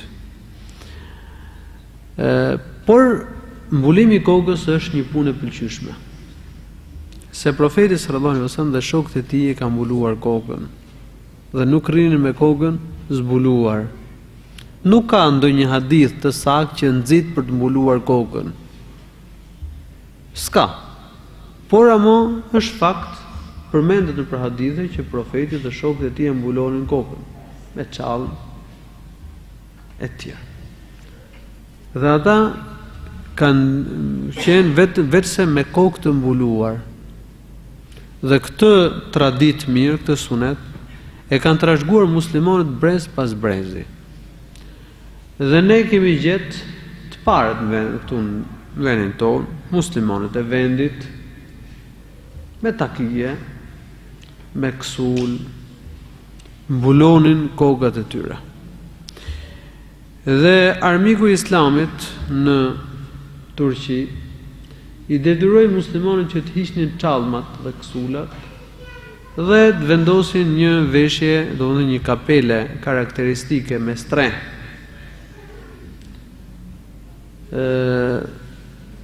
Pra u ndroi veshjen islame, paraqitjen islame dhe i detyroi muslimanët e Turqisë që të vishin një veshje tjetër.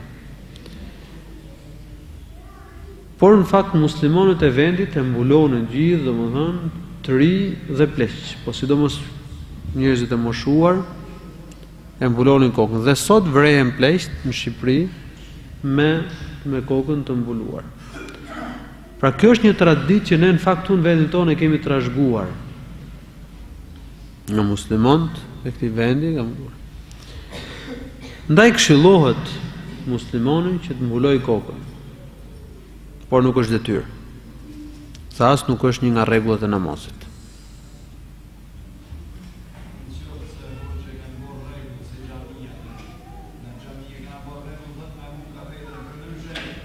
Po.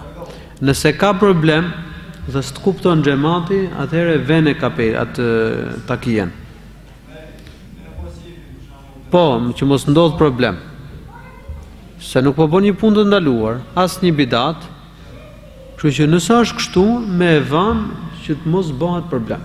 Edhe pastaj kur me kalimin e kohës, të mësohet këtyre njerëzve suneti dhe do ta marrin vesh vetë ata që takia nuk është një nga rregullat e namazit. Mbulimi i kokës nuk është një nga rregullat e namazit, por është pjesë e traditës, është një paraqitje që ka pas profeti, shokët e tij, veshje që ka pas profeti dhe shokët e tij, dhe muslimanët brez pas brezi dhe është gjë e mirë.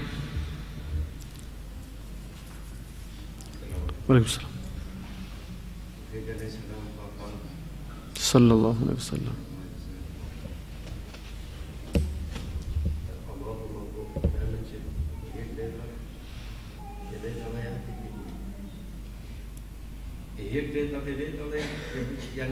Po. Po, kështu është.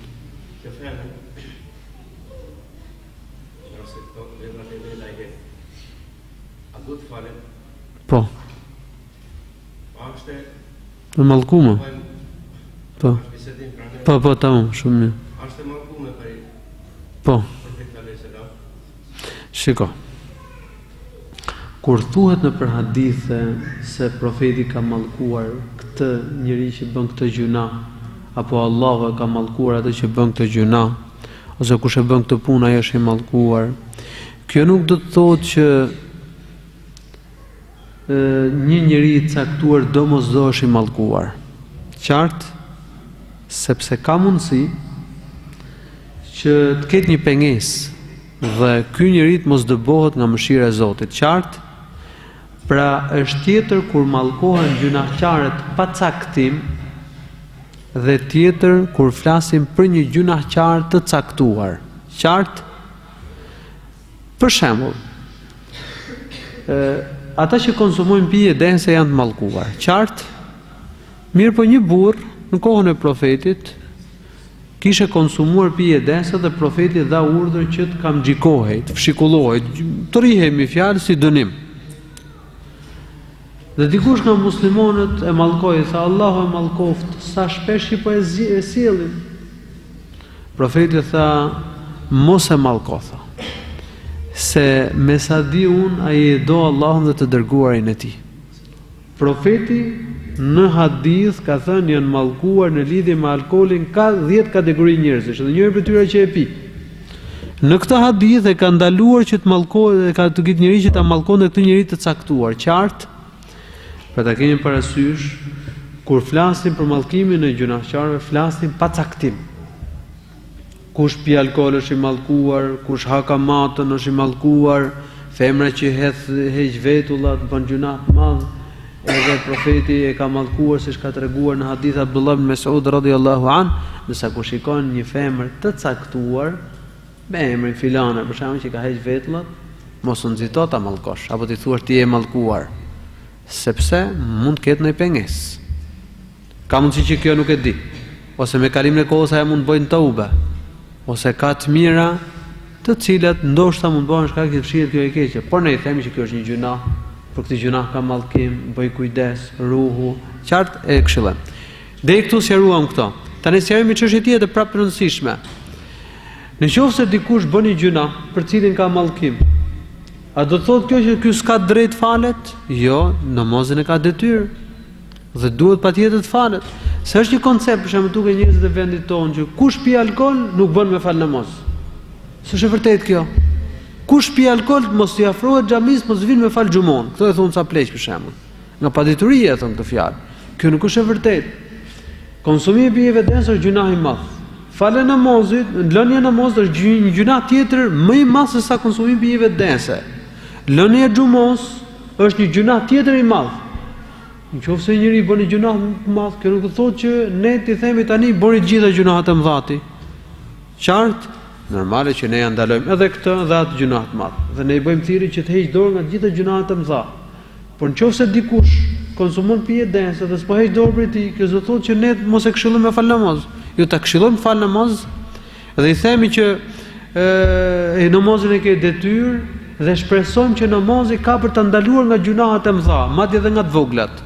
Se përmendet në një hadith se dikush i thot profetit, o i dërguar Allahut, filani fal namaz natë, por thot ai vjedh. Profeti sallallahu alaihi wasallam i tha, kjo që përmendet, domethënë namazi ka për të ndaluar nga vesi që ka. Kjo është wasolla hadithi me domethënie. Kështu që namazi ndalon nga punët e këqija. Po, thirrët i kam thënë. Ta mbyllim këtu.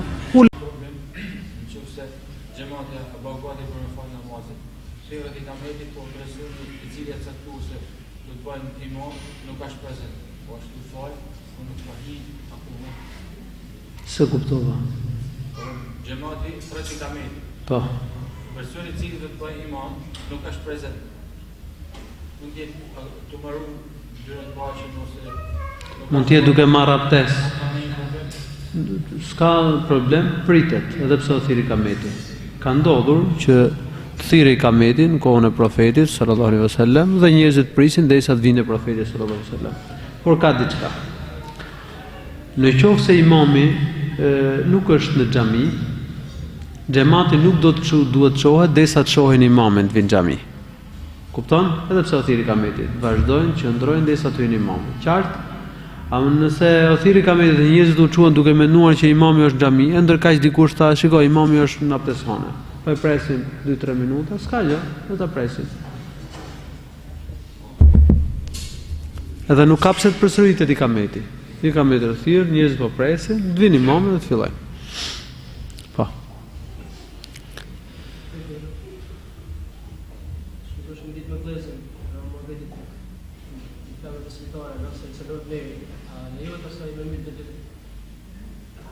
Me që kuptimi të ndohën derit, shpift kush? Po. Po, nëse këtu duhet bëjmë një korrigjim. Një femër që përdhunohet nuk quhet e pandershme, kupton? Po quhet e përdhunuar, kupton? Dhe ajo se ka humbur nderin. Qartë, por ajo është përdhunuar. Dhe ajo duhet bëjë ndurim dhe nuk i lejohet që të vetë vritet. Vetvrasja është shkrim i madh, është gjuna e madh. Duhet bëjë ndurim dhe truhet nga e keqja, truhet nga keqbërësit, por në asnjë rrethan dhe në asnjë mënyrë nuk i lejohet që të vetë vritet.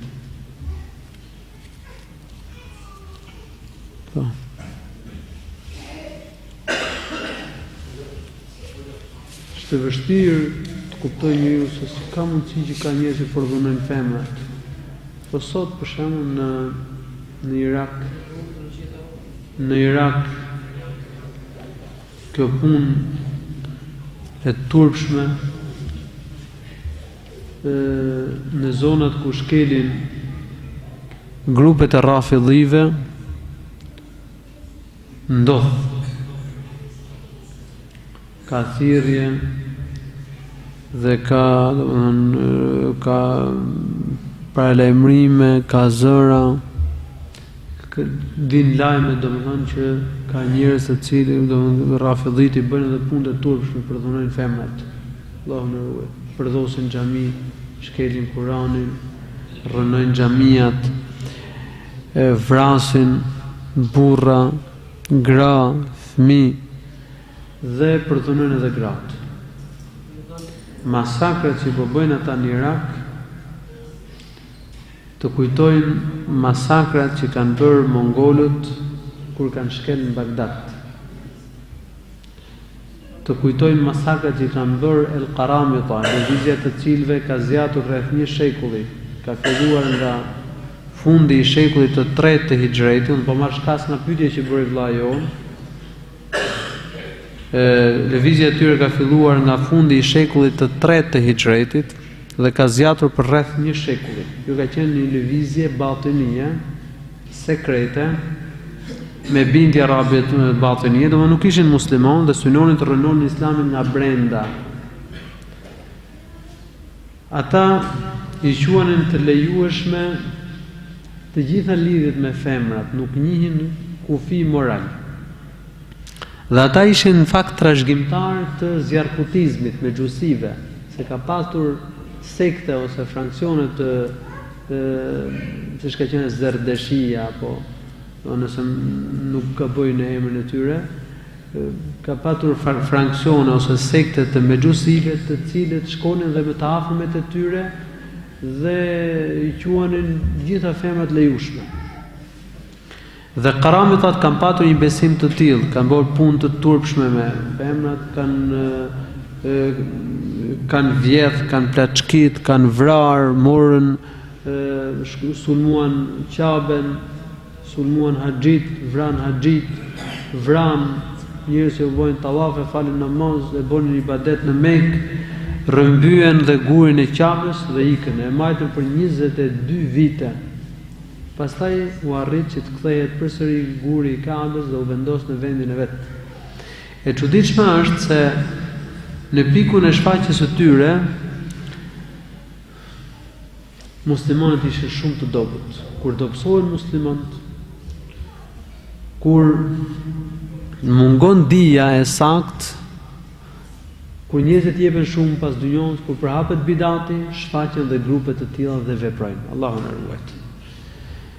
Khalifja i Abbasidëve, sa të ishte periudha e khilafitit të Abbasive, ka dërguar disa ushtri për të luftuar me karamitat.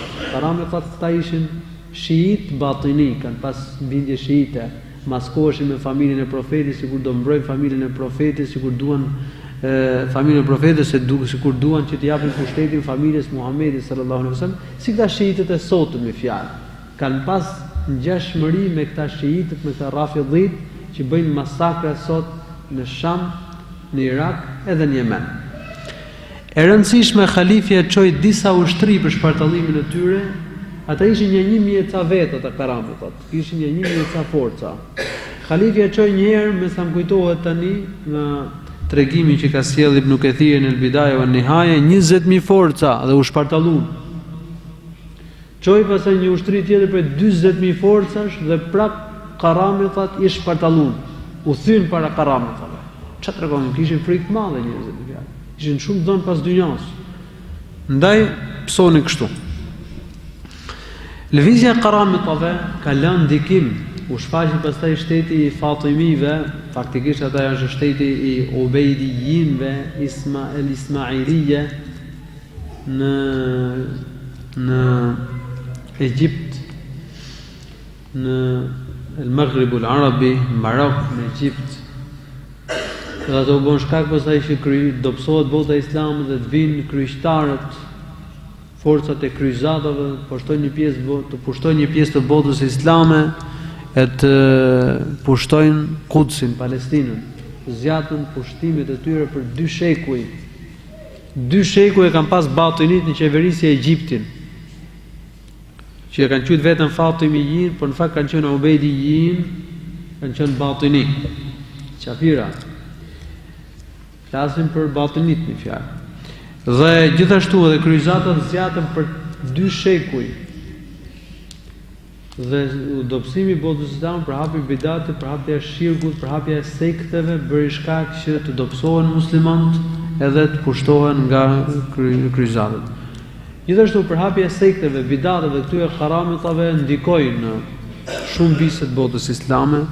U dobësua tej mase xhilafeti i Abasidëve dhe e morën pushtetin Buwejhijinët, Benu Buwej. Edhe këta kanë qeverisur për rreth 1 shekull në Bagdad. Khalifja e Abasidëve ka pas pushtet formal. Pushtetin real e kanë pas të Buwejhijinët. Edhe këta ishin shiit. Kishin ide të karamitave, të mu'tezilëve, të xehmive. Në kohën e tyre lulëzuan sektet, tyrbet dhe bidatet.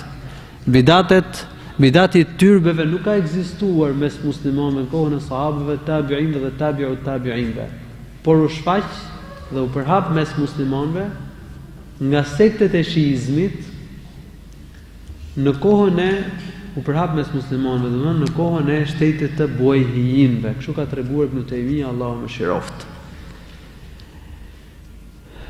Pastaj filloi dhe spastrimi, me fjalë, edhe në Irak, edhe në Iran, e që atëherë mbeten këto sekte. Megjithëse muslimanët kanë luftuar me shiitët në një kohën tjetrën, ata kanë arritur të bëjnë disa shtete. Dhe sot vuan bota islame për tyre, librat e tyre, shehileret e tyre s'kan lidhje me islamin. Se ata në librat e tyre pretendojnë që Kurani ka ndryshuar.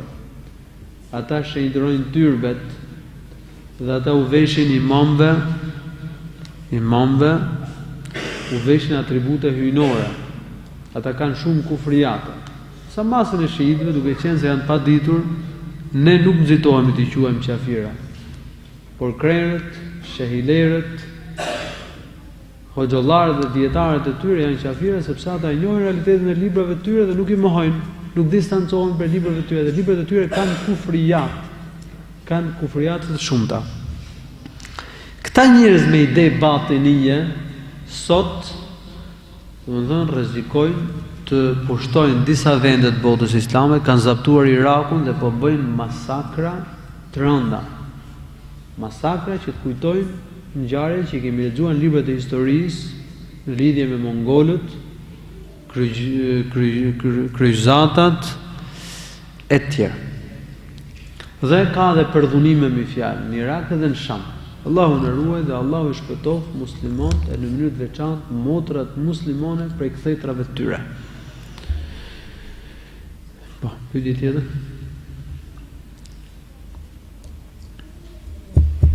Sa e rrezikshme është lëvizja batinie, kanë lëvizur që në atë kohë edhe idetë që kanë përhapur ata shfaqen nga një kohë në tjetrën. Për shembull, Begdashit kanë ide batinie. Panteistët mes sufistëve shfaqen ide batinie e kështu me radhë. Normale që burimet e tyre, popujt, fet apo komunitetet për cilave kanë qenë ndikuar kanë qenë të ndryshme. Por synimi i tyre ka qenë të rënojnë besimin islam, të rënojnë islamin. Dhe një nga qëllimet e shfaqjes së karamitave ka qenë të rënojnë islamin, besimin islam, të shembin parimet morale islame dhe të shembin shtetin islam. E ta zhbëjnë ummetin islam.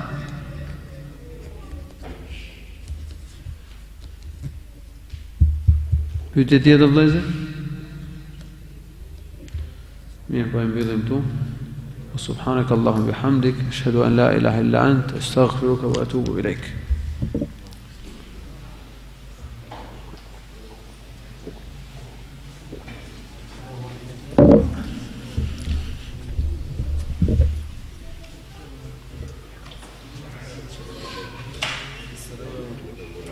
Assalamu alaikum wa rahmatullahi wa barakatuh. Alhamdulillah. Wassalatu wassalamu ala ashrafil anbiya'i wal mursalin. Nabiyyina Muhammadin sallallahu alaihi wasallam wa ala alihi wa sahbihi wa man tabi'ahum bi ihsanin ila yawmiddin, amma ba'd.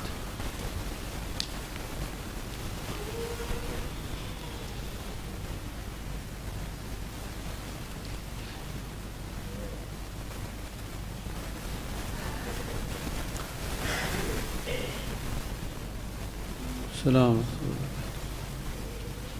Do të sjell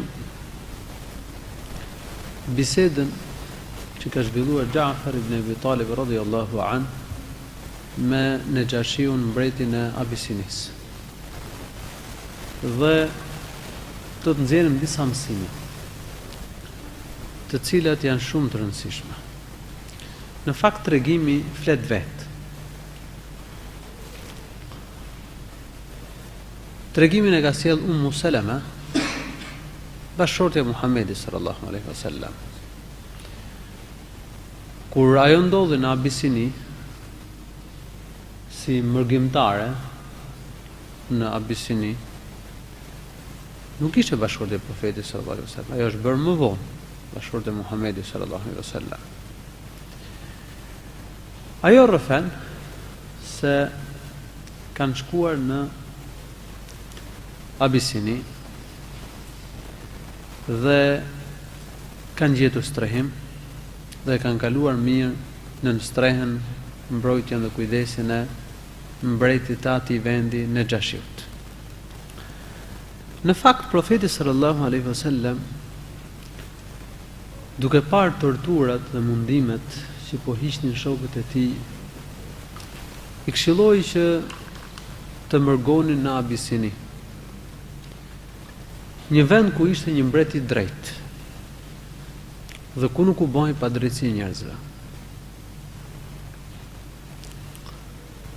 Ka dhe mbretër jo musliman që kanë zemër të pastër dhe e duan drejtësinë, e duan të mirën. Dhe Nejashiu ka qenë një nga këta mbretër. Më vonë ky burr ka pranuar dhe Islamin. Madje profeti sallallahu alaihi wasallam e ka quajtur burr të mirë dhe i ka falur dhe xhenazën. Dhe një nga mrekullitë e profetit sallallahu alaihi wasallam është se ka lajmëruar për vdekjen e Nejashiut në ditën kur vdiq Nejashiu, siç përmend hadith të saktë. Dhe atëherë nuk ishte mjetë komunikimi. Për të ardhur lajmi nga Abisinia në Medinë duheshin disa javë. Duhej një kohë gjatë. Disa ditë. Profeti i njoftoi në ditën kur vdiq ai, dolin në vendin ku faleshin xhenazet, musalla al-janaiz, i bëri shokët e tij disa rreshta dhe mori 4 tekbire.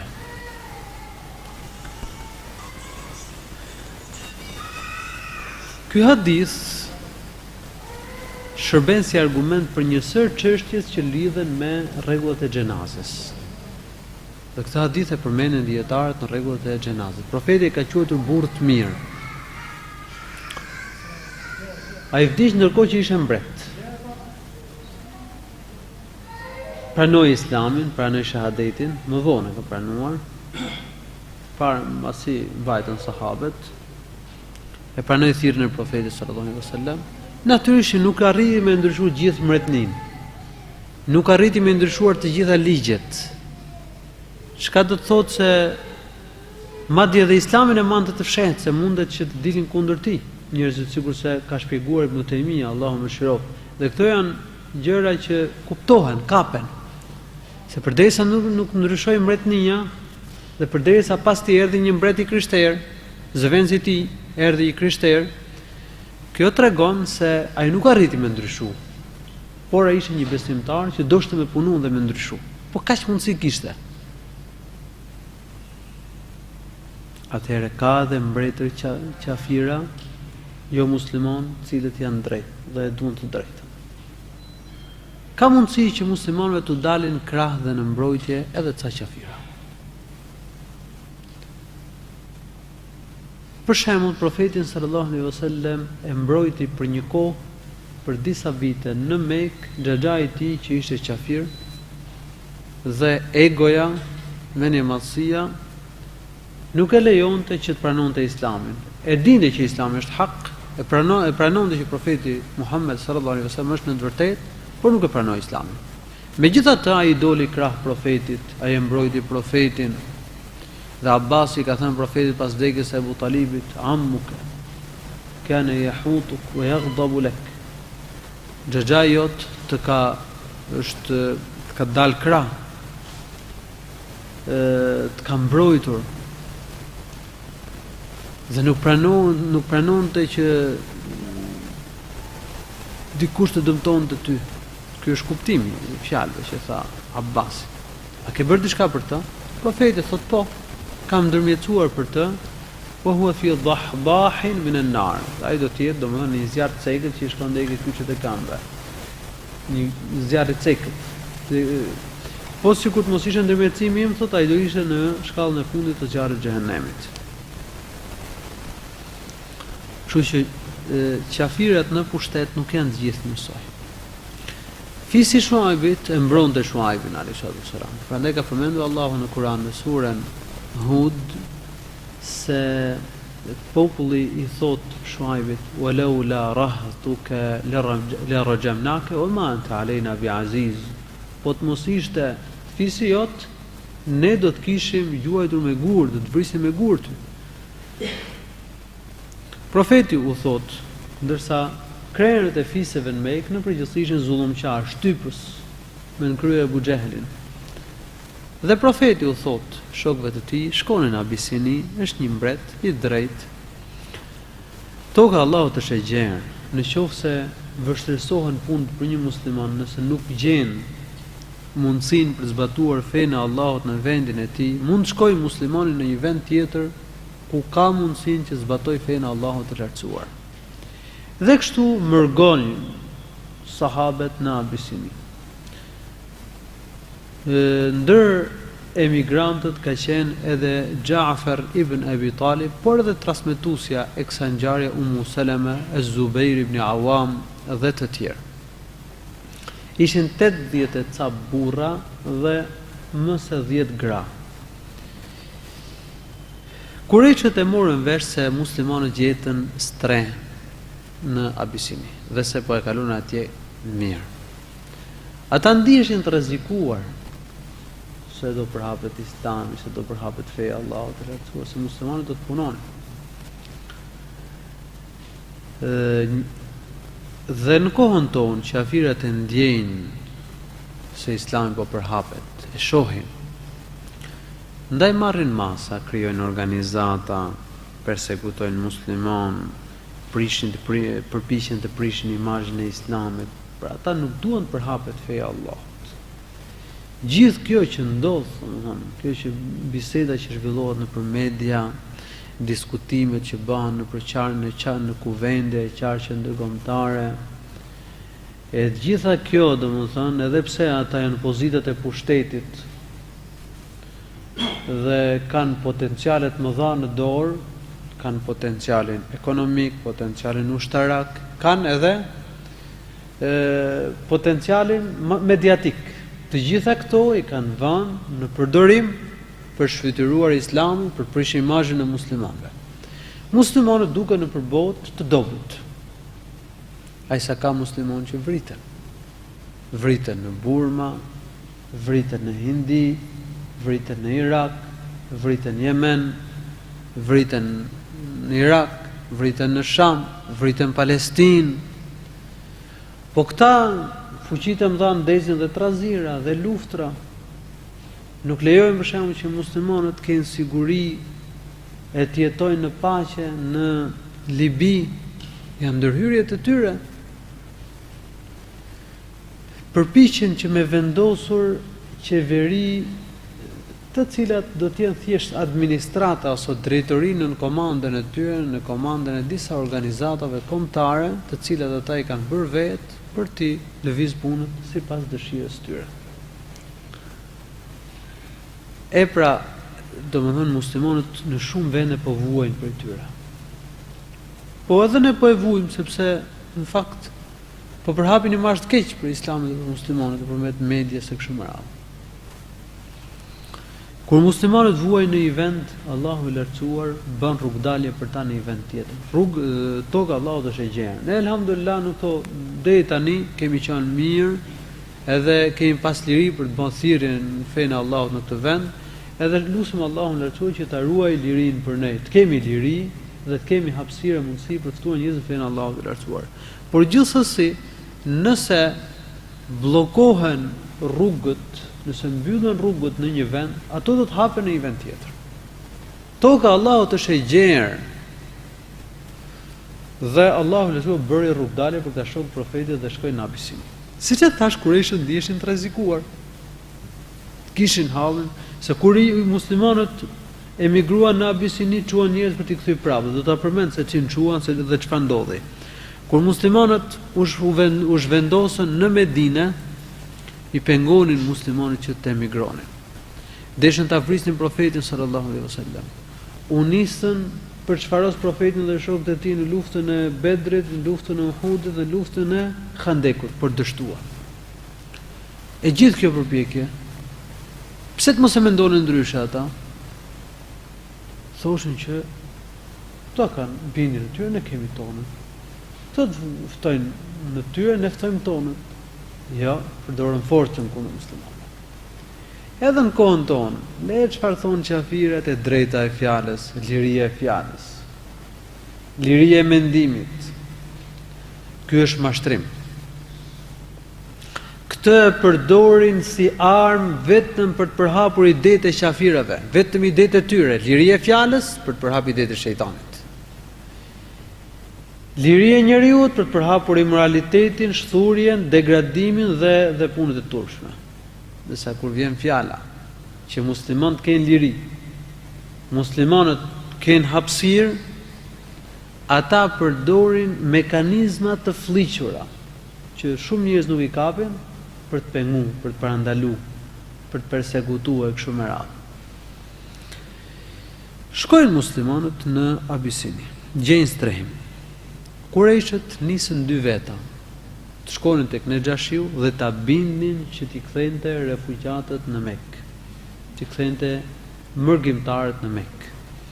Çojnë Amr ibn al-As ibn Wa'il as-Sahmin, ky më vonë është bërë sahab, është bërë një nga shokët e profetit dhe është komandanti i ushtrisë që liroi Egjiptin, u bërë dhe guvernatori i Egjiptit në kohën e Umar ibn al-Khattabit radhiyallahu anhu. Është një nga personalitetet e shjuara të historisë islame, një nga shokët e shjuar të Muhamedit sallallahu alaihi wasallam.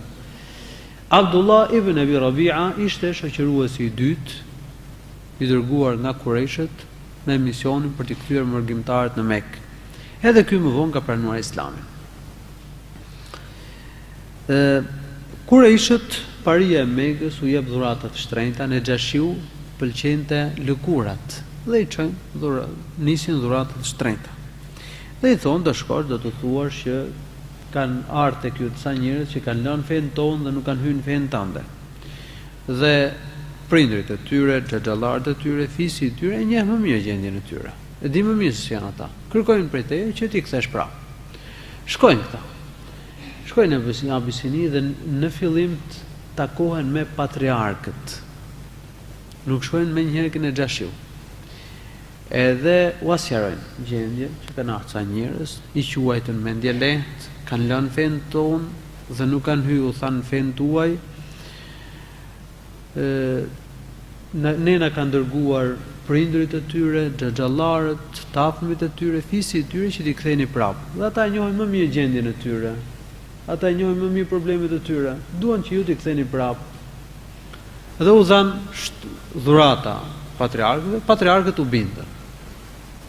Edhe e vendosën që të pajtoheshin me mendimin e tyre në kuvendin e Nexhashiut. Kur ta shtronin çështjen në Nexhashiu, do të përkrahnin mendimin apo kërkesën që mërgjimtarët ktheheshin në Mekë.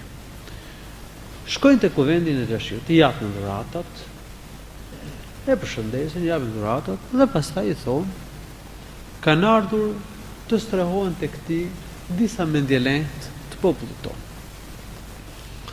Ata kanë lënë fenë tonë, u thanë, dhe nuk kanë hyrë në fenë tënde. Domethënë kanë lënë paganizmin dhe nuk kanë përqafuar krishterimin, fenë që ke ti, thanë Xhashiut. Dhe thonë prindrit dhe xhallarët të afërmit dhe fisit të tyre kërkojnë që ti kthesh në Mekë, sa ata njohin më mirë gjendjen e tyre. Ata i dinë më mirë problemet e tyre. Thanë patriarkët, folën drejt, mendojmë që ti kthesh. Sa ata e dinë më mirë se kush janë këta njerëz. Në Xhashiu tha jo, pasha Allah, s'mund të veproj kështu. Pa dëgjuar dhe për tyre. Dhe kujtoj mirësinë që kishte bërë Allahu i lartësuar, se kishin humbur pushtetin, Allahu i lartësuar kishte kthyr pushtetin. Dhe tani unë do gjykoj drejt. Duhet me ngjudha ata. I thirr. Vinat. Kur i thirrë sahabët e morën vesh, sahabët u pikëlluan në fakt, se kishin frikë se mos do i kthente prapë. Dhe si do thoshin, vendosën që me fol drejt. Dhe para mbretit do fliste Xhafer ibn Abi Talib radhiyallahu anhu. Ky do të ishte zëdhënësi i sahabeve. Edhe shkojnë këtu në Xhashiu. Dhe fillon të flas Xhafer ibn Abi Talib radhiyallahu anhu. Pse kishin ardhur? Çfarë kërkonin prej në Xhashiut? Thot: Ejuha al-Malik, inna kunna قوما أهل جاهلية نعبد الأصنام ونأكل الميت ونأتي الفواحش ونقطع الأرحام ونسيء الجوار ويأكل القوي منا الضعيف. Tha umbret, ne kemi qenë në një periudhë pa dituria. Pa dituria bën që njerëzit bëjnë shirk, bëjnë punë të turpshme, largohen nga feja e drejtë e kështu me radhë. Kemi qenë një periudhë pa dituria. S'kishin libër hyjnor, nuk ndiqnin rrugën e profetëve të mëparshëm. Ishin fshi gjurmët e profetësisë. Pra kemi qenë në xahiliet. Fjalën xahiliet ju e keni dëgjuar, periudhë pa dituria. Dhe periudhën para dërgimit Muhamedit sallallahu alaihi wasallam e karakterizonte padituria, mungesa e dijes hyjnore. Dhe shumica e njerëzve edhe në vendin tonë jetojnë xahiliet pa dituri. Ka njerëz në Shqipëri që s'dinë shahadet, nuk dinë me marr gusu, nuk besojnë ditën e gjykimit, bëhen familje punë turpshme, hapin televizorin, shohin punë turpshme në televizor, fëmijët e tyre çfarë nuk bëjnë. Tashmë janë dhënë mas drogës, mas alkoolit, kanë strese, shqetësime, besojnë gjërat e kota. Pra, mund të krahasojmë gjendjen e periudhës paditurisë para islamike dhe gjendjen e njerëzve në kohën tonë dhe vërejmë se në shumë gjëra gjendja është e njëjtë. Kemi qenë padituri, thot. Adhuronim idhujt, do të thonë bënim shirk. Edhe në kohën tonë shirku është shumë i përhapur. Shikoni çka përmend parë. Shirku. E shikoni se si e kanë kuptuar thirrjen e profetit sallallahu alaihi wasallam. Profeti sallallahu alaihi wasallam gjëja e parë në cilën i ftonte njerëzit ishte tauhidi dhe luftimi i shirkut. Në qoftë se vëren xhamate, grupe, sekte, thirrës, hoxhallar apo njerëz që nuk e vënë theksin ke tauhidi, nuk e quajnë të rëndësishme të ftosh në tauhid dhe të luftosh shirkun, dije se ata se kanë kuptuar thirrjen e profetëve, se kanë kuptuar thirrjen e të dërguarit tonë Muhamedit sallallahu alaihi wasallam. Ka njerëz që thonë nuk bën me fol kundër veprave, thënieve apo gjërave të shirkut që kanë sektet, tarikatet apo në cilët kanë rënë ca musliman për hir të vllazërisë, për hir të bashkimit. Kjo është e saktë. Profeti sallallahu alaihi wasallam kur bëri këtë thirrje, pati njerëz që nuk e pranuan. U krijua një përplasje. U bën një ballafaqim. Po më kjo është e domosdoshme. Njerëzit duhet të kuptojnë tauhidin. Shirku duhet luftohet. E para gjë dhe na'budul asnam, adhuronim idhujt. E dyta dhe hanim ngorsirat. Edhe i hanim ngorsirat. Edhe në kohën tonë njerëzit çfarë nuk han trek. Ngorsirat që vinë nga Kina, nga Amerika, nga Evropa, nga Brazili. Pikë sigurie nuk ka mishi që konsumojnë njerëzit në trek. Mishi që vjen me etiketet e halalit, është diçka më mirë. Po edhe me etiketet e halalit abuzohet. Ne nuk duhet të flas shumë për këtë pjesë me fjalë, por e kuptoni vetë domethënë se ku ka degraduar shoqëria dhe në kohën tonë. Ngorsirat edhe çfarë nuk konsumojnë. Flasim Shqipëri, një vend ku deri para disa dekadash është qeverisë me sheriat. Femrat kanë qenë mbuluara. Nderi ishte i shenjtë. Sot konsumohet lloj-lloj mishi, se kush e ka therë s'dihet, se çfarë është nuk dihet. Është i gjallë apo ngorsir nuk dihet. Na kulul mejtet. Pastaj thot dhe bënim punët e turpshme. Paturpsit edhe në kohën tonë janë përhapura shumë. Bashkëtesa, shumica e femra sot lidhen përmes bashkëtesës. Lidhen në shkollat e mesme, lidhen në shkollat e larta. Lakurisia, femra po shfrytëzohet thjesht për lidhjet palishme, Allahu na ruajt. Ka ende femra të ndershme. Ka njerëz që kanë familje, por shumica e femrave po degradon. Vërejmë një gjendje pothuajse si ajo që ka qenë para se dërgohej Muhamedi sallallahu alaihi wasallam. Paturpsit kanë qenë përhapura, thot na'til fawahish. Ishim mes një populli që bënin punët e turpshme. Edhe në kohën tonë bëhen punë turpshme. Neve e vëmë theksin në dënimin e punëve të turpshme. Kur jeni një mezhlis dhe flet kundër paturpsisë, tradhtisë bashkëtorë, kundër moralitetit, ka gojë kush me thonë që pse po flet kot? Njëri me nder, nuk me logjik, nuk kundërshton dot. Qartë se ka norma dhe rregulla të fesë që nuk i kapin dot njerëzit. Po amujon ca gjëra, për shembull Teuhidi, ka një Zot, duhet të madhuroj një Zot, është e qartë. Mos më besu ke gjërat e kota. E dyta, nderi, familja, martesa, këto janë gjëra të kuptueshme. Janë gjëra të qarta. S'ka gojë kush me na kundërshtu. E nëse dikush na kundërshton, s'ja vëm veshin. Themi ne jemi njerëz me moral dhe duhet ta ruajmë moralin. Pastaj thot dhe nuk sillemi shumë mirë me fqinjët. Fqinjësia e mirë është një vlerë, është virtyt i lartë. Nuk ruanim lidhet me njerëz të fisit, të respektosh prindit, të bësh mirë, të shërbesh, të ruash lidhet me njerëz të fisit, është një vlerë, është gjë e madhe, është mirësi. Profetët kanë këshilluar për këtë gjë. Profeti jon ka këshilluar me rrit lidhet me njerëz të fisit. Ti vizitosh, tu bësh mirë, qoftë edhe qafira ata. Pse do të kemi parasysh diçka. Shoqëria ku jetonte profeti dhe shokët e tij në Mekë, shumica çfarë ishin? Ishin jo muslimanë. Në këto kushte profeti këshillonte me rrit lidhjet me njerëz të fisit, mos me i kput lidhjet. Çka do thotë se muslimanët, edhe pse kishin pranuar Islamin, do të vazhdonin të ruanin lidhjet me qafirat, silleshin mirë me ta si fqinj, edhe pse nuk i kishin musliman. Edhe të ruanin lidhjet me njerëz të fisit. Këto gjëra, domethënë, kur përmenden në periudhën e Mekës. Me rëndësi kjo. Se ka njerëz që mendojnë se dhe këto janë koncepte të shtrembruara, që nuk përputhen me thirrjen e profetit dhe shokëve të tij.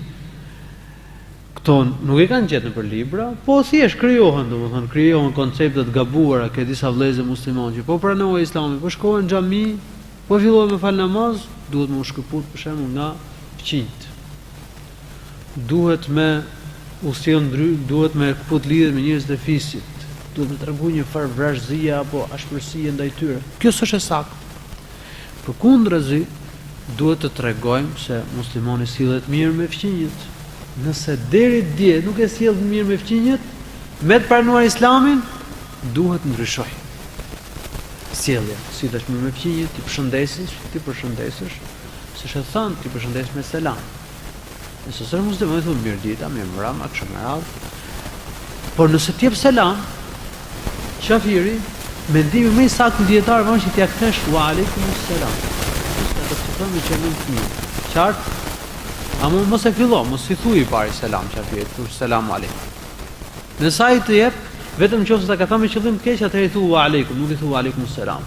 E nëse nuk ta ka thënë me qëllim të keq, ta ka thënë plot, assalamu aleikum, ktheja, wa aleikum selam.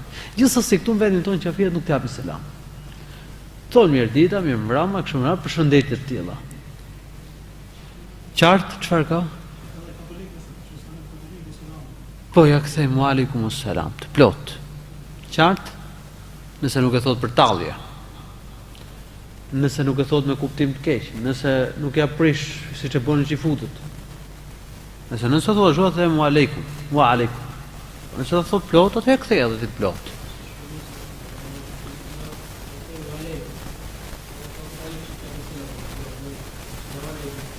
Nuk të jep me tallje. Ktheja të plot. Wa aleikum selam, ky është mendimi i disa dietarëve. Dhe kjo është me e saktën. Se Allahu thotë wa idha huyyitum bi tahiyyatin fa hayyu bi ahsana minha aw rudduha. Në qoftë se do t'u jepet përshëndetje,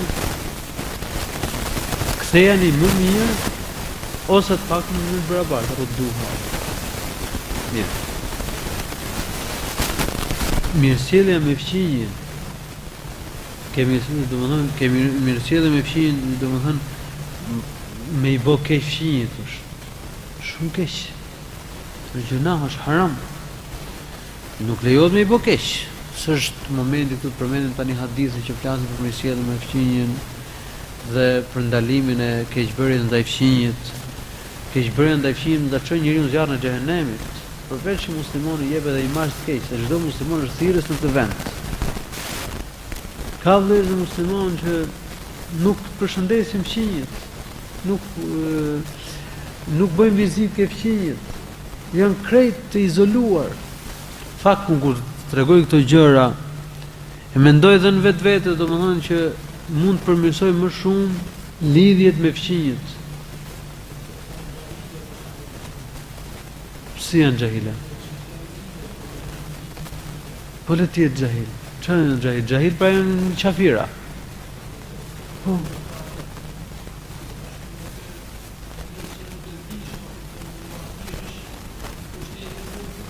Po mund po përshëndetja e para një mos më u bë keq njëherë, e para gjë. Mos me lëndu, mos me mundu, mos me fy. E para. E para mos me bë keq, se ka vëllezër musliman që mund të bëj keq fqinjve.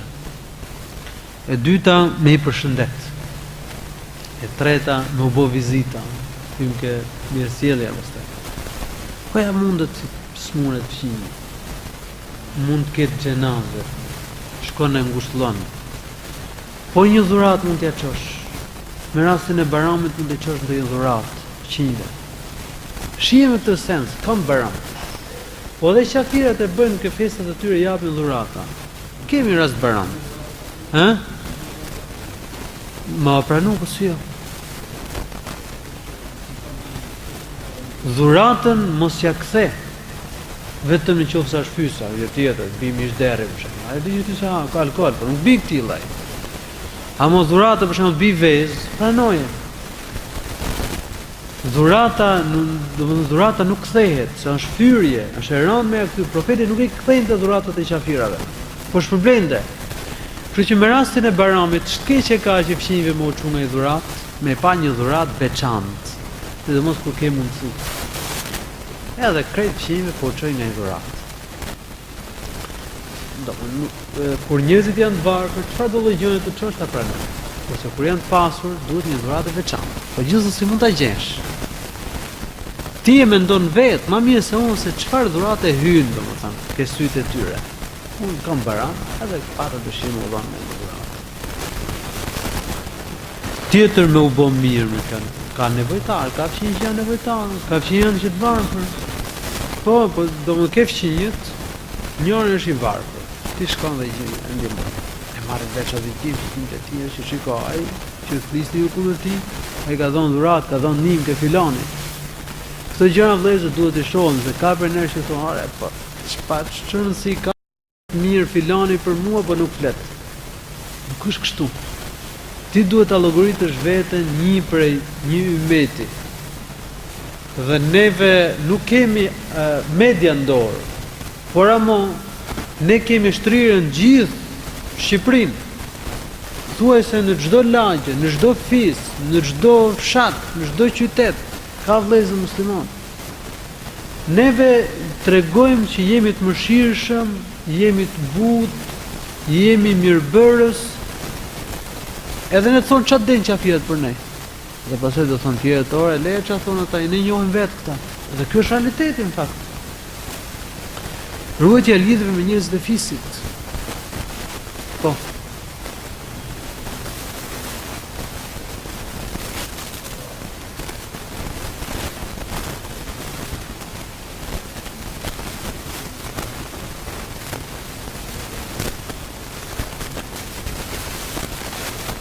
Po.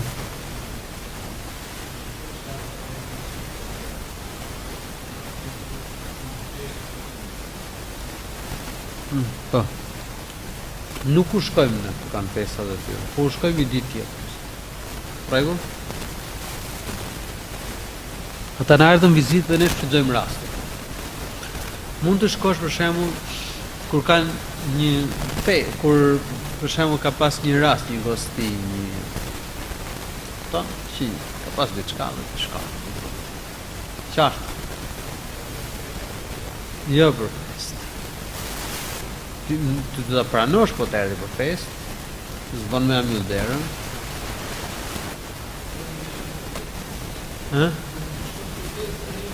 Shumë mirë, atëherë do bëhet rregulli që nuk do shkëmbeni vizita me njëri tjetrin në festa, po do shkëmbeni raste tjera. S'ka gjë. Kur ai ka një gosti ti do shkosh, nuk do shkosh më gosti, do shkosh më përpara më mbrapa. Edhe ai e kupton tani dhe edhe ai e di se kur vjen ngjiti.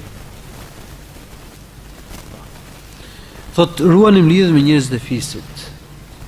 Mos themi që njeriu fisit o qafire, ai kështu le të jetë.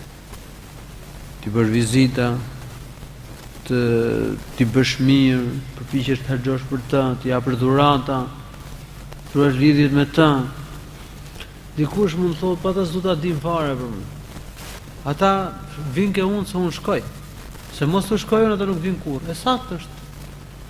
Sepse regjimi ku jeton njerëzit, sistemi ku jeton njerëzit tani, komunikimin e kanë vetëm nëpërmjet telefonit, Facebookut, marrëdhënie pune, televizori, edhe vllai s'do të dim për vllain. Një vlla në një cep të Evropës, një vlla tjetër në një cep tjetër. Ne nuk jemi kështu. Ne sillemi ndryshe me njerëzit. Vazhdojmë. Duhet të ruajmë lidhjet me njerëzit e fisit dhe kjo është një mundësi e mirë për të thirrë në Islam, të mësuar Islamin. Thot wa ya'kulu al-qawiyyu minna ad-da'if thot. Dhe i forti hante të dobët. Të fortë shtypin të dobët. Dhe në kohën tonë kjo po ndodh. Çfarë ndodh në vendin tonë për shembull? Njerëzit me pushtet vjedhin, mbledhin pasuritë e njerëzve, edhe vujnë njerëzve të tjerë. Vujnë me bej një shtëpi, vujnë me gjetë një vend pune, lloj-lloj padrejtësish, cilat ju i dini dhe më mirë se unë.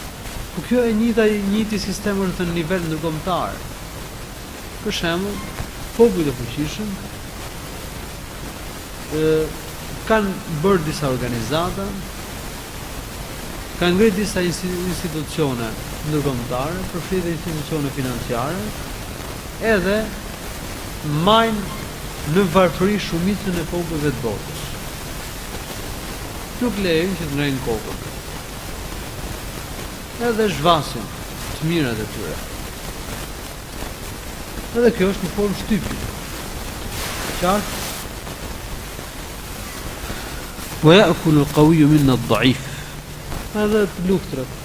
Po do ta dinë ato se sa vriten në Irak edhe në Sham, e sa vriten në Yemen, e sa vriten në Burma, në Hindi, e sa vriten në Palestinë, edhe sa përfundojnë për burgje, se sa dinë fare. E rëndësishme thot është që ata që do jenë në karrikën pushtet mbrojnë interesat tona. Edhe në nëmbrellën e Amerikës, në aviacionin e Amerikës në Irak vrasin rafidhit. Domethënë në mbrojtjen dhe sulmet e aviacionit rus në Sham vrasin po rafidhit. A është realiteti apo jo? He pra ja, që është vriten musliman në Irak edhe në Sham, domethënë dy fuqit më dha ndërkombëtare, botërore, janë përgjegjëse për gjithë këto krime, këto masakre, këto gjakra që derdhen në këto vende. Shtypja është kjo. Shumë e qartë. Po jo vetëm kaq, domethënë shtypja, jo vetëm derdhja e gjakut. Kjo është më e rëndë, më e zeza. Po ata nuk lejojnë që të dalin nga varfëria. Shumica e popujve të botës kanë prodhuar, kanë skema të tilla që teknologjinë e rëndë ta kenë vetë në dorë, për punimin e mallrave, materialeve kështu më ata kenë vetë në dorë, edhe lanë diçka domethënë për popujt e tjerë sa të shërbejnë dhe të punojnë, po të mos ngrenë krye. Po, ja wa yakul qawiyyu minna ad-da'if. Thot ishim në këtë gjendje. Qala fa ba'atha Allahu ilayna rasulan. Allahu lartuar vazhdon Xhaferi duke i treguar në Xhashiut. Allahu na dërgoi një profet, të cilin ne ja njihnim preardhjen. Ishte profeti sallallahu alaihi wasallam ka qenë i fisëm. Wa na'rifu sidqa, njihni për një qilt, wa amanata, i besueshëm. Wa afafa, njëri ndershëm. Profeti ishte njëri me virtyte të larta. Njihe. Dhe njëri i tillë s'mund të ishte gënjeshtar, nuk mund të ishte profeti rrem. Profeti rrem është njëri më gënjeshtar. Përderisa ka pas të virtyte, s'mund të ishte gënjeshtar. Qala feda'ana ila Allah, na ftoi për tek Allahu, lina'budahu wa la nushrika bihi shay'a, wa linakhla' ma kana ya'budu aba'una min al-hijarati wal awthan. Do të na ftoi për tek Allahu të adhurojmë edhe të mos u bëjmë shok asgjë. Dhe të heqim dorë nga ato që i adhuronin prindërit tanë, baballarët tanë. Nga adhurimi, të heqim dorë nga adhurimi i gurve dhe statujave. Të shikoni pas se si e ka përmend Teuhidin, gjën e parë përmend Teuhidin. Wa amarna bi sidqi al-hadithi wa ada'i al-amanati wa silati al-arhami wa husni al-jiwari wal kaffi 'an ad-dima'i wal maharim. Dhe thot na ka urdhëruar të themi të drejtën, mos gënjejmë, të ruajmë amanetin dhe ta çojmë në vend, të ruajmë lidhjet me njerëzit e fisit, sillemi mirë me fqinjet dhe të mos prekim nderin e tjetrit dhe të mos derdhim gjakun e tjetrit, të mos bëjmë harame. Shikoni se si është vënë theksi një ke Teuhidi. Profeti ka ftuar në Teuhid. E dyta, ka ftuar moral të mirë, e thënë drejtën, me rrit amanetin, ose sjell mirë me fqinjet, me rrit lidhet me njerëzit e fisit, ku përfshihet edhe mirëbërja, siç e sqaruam ndaj tyre. Tjetër, mos prekësh nderin e tjetrit, mos prekësh jetën, mos derdh gjakun e tjetrit. Çfarë thonë muslimanët? Janë ekstremistë, janë terroristë, janë dhunshëm, janë kështu, janë ashtu. Profeti e ka ndaluar me derdh gjak. Kur ishte në Mekë, sallallahu alaihi wasallam, wa nahana 'anil fawahish. Na ka ndaluar, thot profeti sallallahu alaihi wasallam, bëjmë punë turpshme. Na ka ndaluar moralitetin, veshjet e ulta, punë të këqija. Po kush e përhap drogën sot në botë, për cilës vuajnë rinia në Shqipëri, në Evropë? Kush e përhap duhanin? Këta kriminalë, cilët hiqen mëshirshëm, kanë shoqata, kanë organizata, kështu me radhë, edhe po mbrojmë drejtat e njeriut, bëjnë sikur luftojnë drogën, por sa të ri vuajnë nga droga, vuajnë nga immoraliteti, vuajnë nga pije dense. Këta pra e stimulojnë këto gjëra, këto dhe muhabetesh. Mahen me droge, me punë të pista. Pa ky sistemi ndërkombëtar bëjnë sikur luftojnë drogën, por pastaj e nxisin vetë dhe kanë kanalet e tyre nëpërmjet cilave qarkullon droga. Thot na e kanë ndaluar punët e turpshme, e kanë ndaluar dëshminë e rrem, shpifje ndaj grave të ndershme. E na ka urdhëruar të adhurojmë Allahun, mos i bëjmë shok, të falim namaz dhe të japim zeqat. Në këto gjëra është përqendruar profeti kur ishte në Mekë. Mund t'i përmendim edhe një herë. Këtu nuk është përmendur ndalimi i kamatës. Këtu nuk është përmendur, nuk janë përmendur disa detaje që ne i përmendim me njëri tjetrin, për shembull, nuk lejohet me i dhënë dorë një gruaje të huaj, nuk lejohet me u veçu me një grua të huaj, nuk lejohet me u përzim me një femër me burra e gra në një vend, domethënë në një tubim, në ambient të shkollës e kështu me radhë. Ai përmend këto gjëra që s'lejohen. Po, nuk lejohet që të parfumoset femrat dhe dalë e parfumosen rrugë. Nuk lejohet që femrat duhet jetë mulume, mos jetë zbulume. Këto rregulla zbritën periudhën e Medinës. Kur ishin në Mekë, këto rregulla nuk ishin zbrit. Në rregull? Dhe profeti për çfarë flisë për Teuhid? Moral, namaz, zeqatin me dhon. Mos me bë punë turpshme, mos me derdh gjak. Me rujt jetën, me rujt nderin, me thon drejtën, me u sjell mirë me fqinjet, me rujt lidhet me njerëz të fisit. Dhe ne këtu duhet përqendrohemi, vëllezër. Përqendrohemi në Teuhid, luftojmë besimet e kota dhe shirkun. Përqendrohemi ke besimin tek Allahu dhe besimin ditën e gjykimit. Ke namazit, u them një të falë namaz. Ke morali mirë, nëse shumica e njerëzve në vendin tonë nuk ja vlen të përmendim atyre hollësia dhe detajet e rregullave të Islamit, sepse ata nuk i kuptojnë. Ata nuk besojnë ditën e gjykimit, si mund të flasin për detaja dhe hollësirat e Islamit? Ata s'falin namaz, si mund të flasim neve për ca norma ligjore islame, të cilat nuk kanë rëndësinë e namazit. Ato janë të rëndësishme, po s'kanë rëndësinë e namazit. Namazit nuk është rëndësishëm. Kështu që duhet përqendrohemi në këto gjëra. Dhe këto janë gjëra që i kuptojnë njerëzit. Mos humbim kohën për mezhlise, për kuvende, me fisin, me fqinjet, me muhabete të tjera, të cilat njerëzit nuk i kuptojnë. Ato janë të rëndësishme, s'po them që janë të rëndësishme, por kanë vendin e vet dhe kohën e vet. Dhe duhet i thonë në momentin e duhur.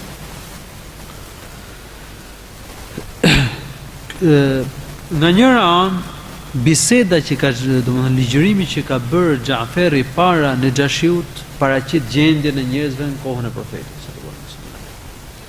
E dyta, Xhaferi përmend dhe pikat kryesore të thirrjes Muhamedit sallallahu alaihi wasallam në Mekë, që ishte domethënë që periudha kur filloi thirrja në Islam.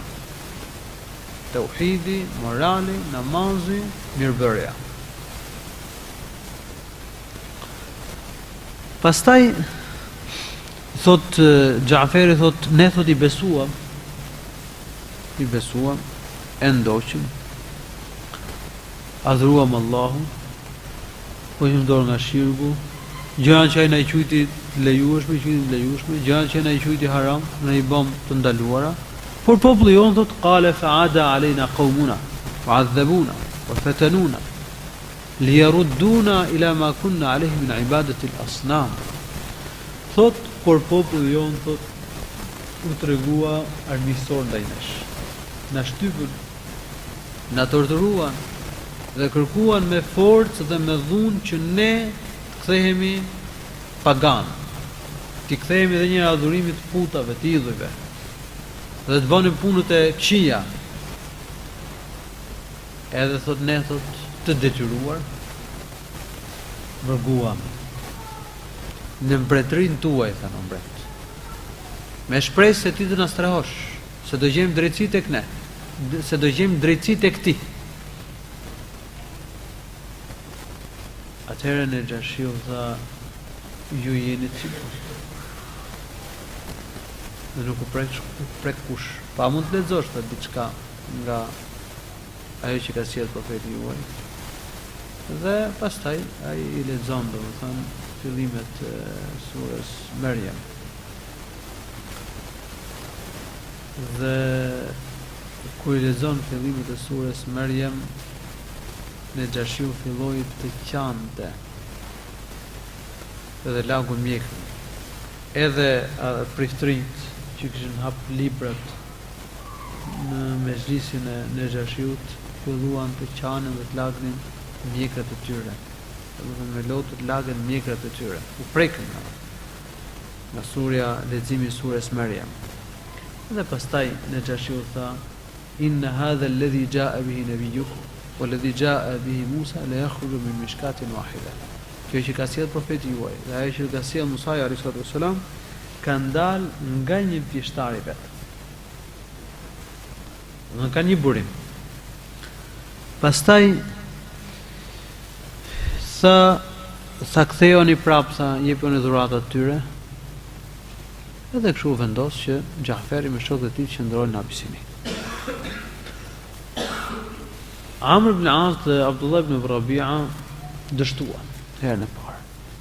Por Amr ibn As tha: "Unë do kthehem edhe një herë, tha, ke mbreti, edhe do t'i them diçka, tha, që ti kthej." Abdullah ibn Rabi'a I thot: "Ne I kemi fisk, tha. Ne e kryem detyrën." I tha mbreti nuk I ktheu prapë. Tani të kthehemi në Mekë. Abdullah ibn Rabi'a ishte më I mëshirshëm.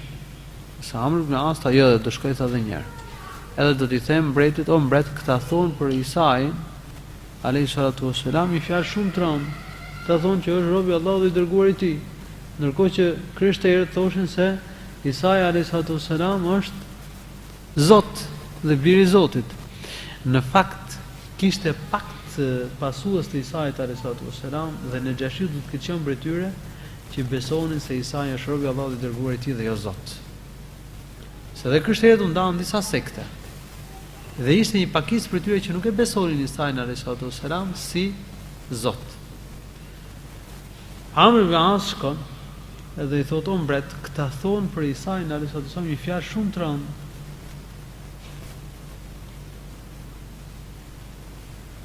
Këta thonë që është robi I Allahut dhe I dërguar I Tij për Isa'in alayhi salatu wassalam." Atëherë Nejashiu thot: "Kthej thirrni." Thot: "Kur na thirrë edhe një herë, thot Selama radhiyallahu anha, thot u hidhruam. Ju fikse do na kthente prap." Shkojmë aty dhe e pyeti Nejashiu Gjaferin për Isa'in alayhi salatu wasallam, se çfarë thoshin për Isa'in. Gjaferi radhiyallahu anhu I tha drejtë: "Ne themi që Isa'i alayhi salatu wasallam është robi I Allahut dhe I dërguar I Tij. Wa kalimatuhu alqaha ila Maryam." Dhe fjalë që Allahu lartësuar ja hodhi Maryamës.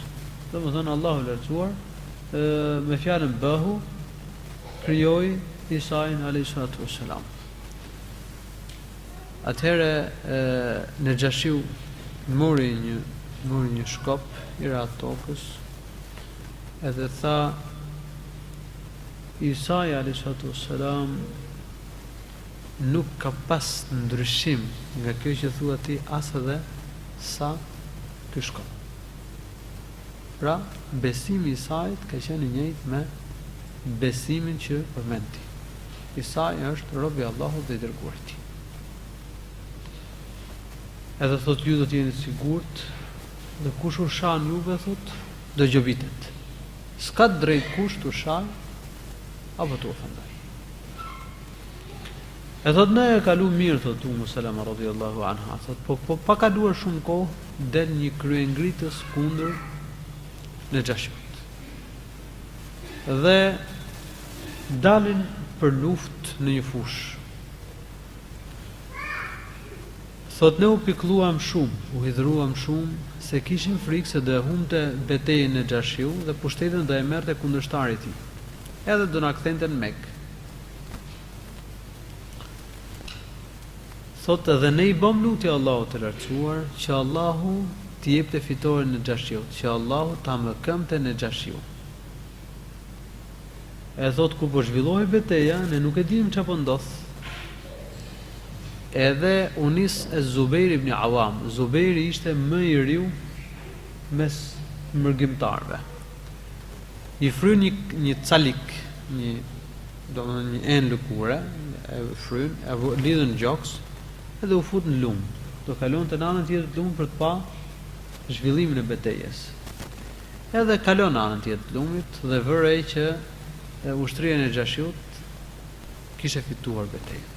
Dhe kthehet u jep lajmin shokëve të profetit. Edhe ata gëzohen shumë. U hidhruan kur doli kundërshtari kundër Xhashiut, se kishin frikë se mos Xhashiu e humbte betejën dhe humbte pushtetin. Kur fitoi Xhashiu u gëzuan. 3 element. Bën lutje të fitonte Xhashiu, një mbret i krishterë, kishte një sistem mbretëri krishterësh dhe ushtria e tij ishte krishterë. Por ishte më të mirë se ai tjetri, kundërshtari tjetër. U hidhruan kur doli kundërshtari kundër tij, u gëzuan kur fitoi Xhashiu. Këto gjëra s'mund të jenë kufër.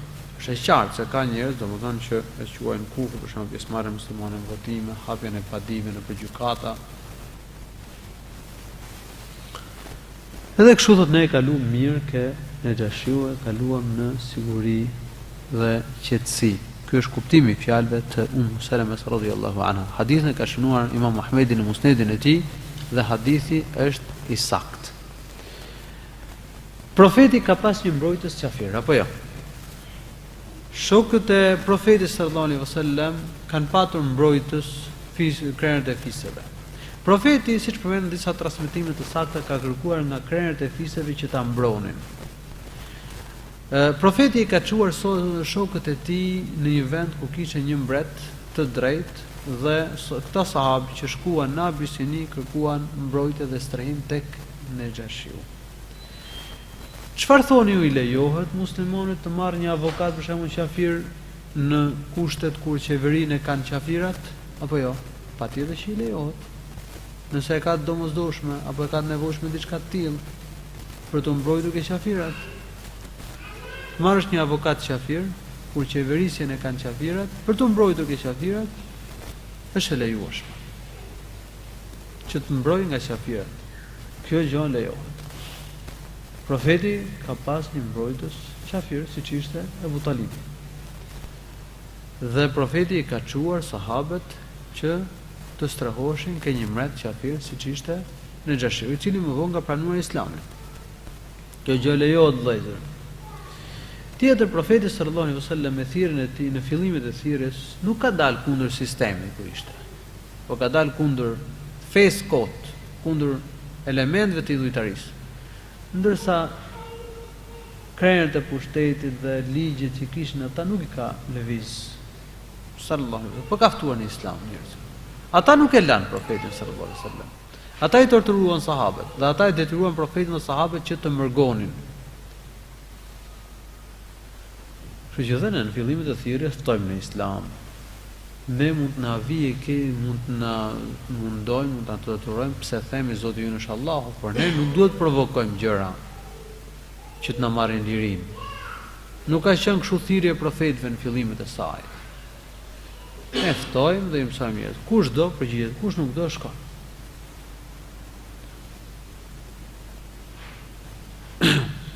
Si thoni ju, nëse do shkonte dikush nga sahabët dhe do bënte një vrasje në Abisini, çfarë do thoshte në Xhashiu?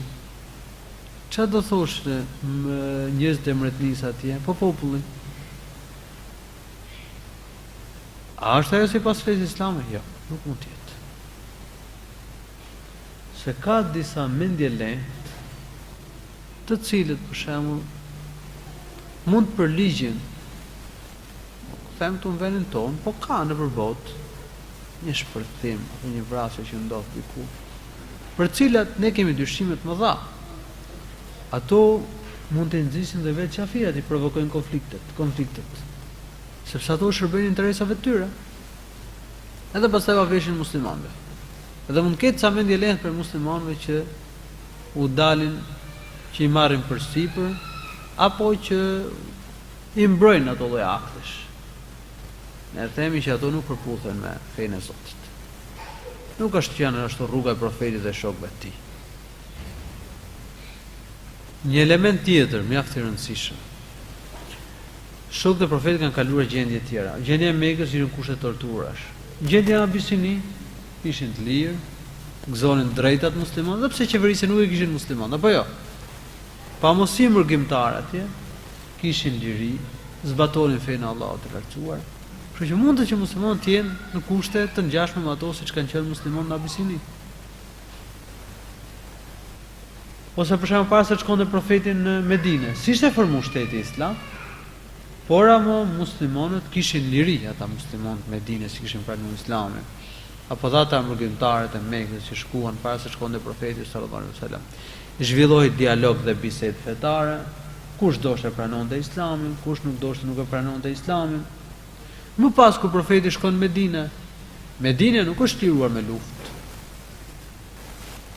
Nuk është hap me shpatë, se është një koncept i gabuar ke shumë muslimanë që shteti islam do ngrihet me shpatë. Kjo nuk është e saktë. Pak muslimanë janë që kanë këto lloj ideje kështu ose kanë këtë përfitim gabuar. Allahu do të sjellë shtetin islam. Ai do të mëkon muslimanët. Por ne do të me këshilla, me mësim, me dije, me arsye, me argument, do t'i mësojmë njerëzit. Edhe pastaj Allahu do të sjellë udhëheqjes të xhairit. E rrotullon ai punët. Sa janë përpjekur qafirët në Turqi për ta bënë vend ateist Turqinë? Një shekull përpjekje. Ndruan ezanin. E ndruan ezanin e bën turqisht. Dështuan. Mbyllën sa xhamia, mbytën dhe vranë sa mijëra hoxhallar. Në Shqipëri e bën masakre madhe. Po edhe në Turqi. Turqi tashmë ka gjallërim të fesë. Ata kanë probleme, kanë sufizma, tyrbe, shirke, kështu me radhë. Po tani po shkunden edhe turqit. Avash, do kthehen mësimeve të pastërta. Edhe pak nga pak do qërohen nga shirku. Shpresën e kemi të madhe. Punët janë dorë të Allahut të lartësuar, qartë. Për kjo dritë e Allahut nuk do shuhet. Ne do shohim mundësitë.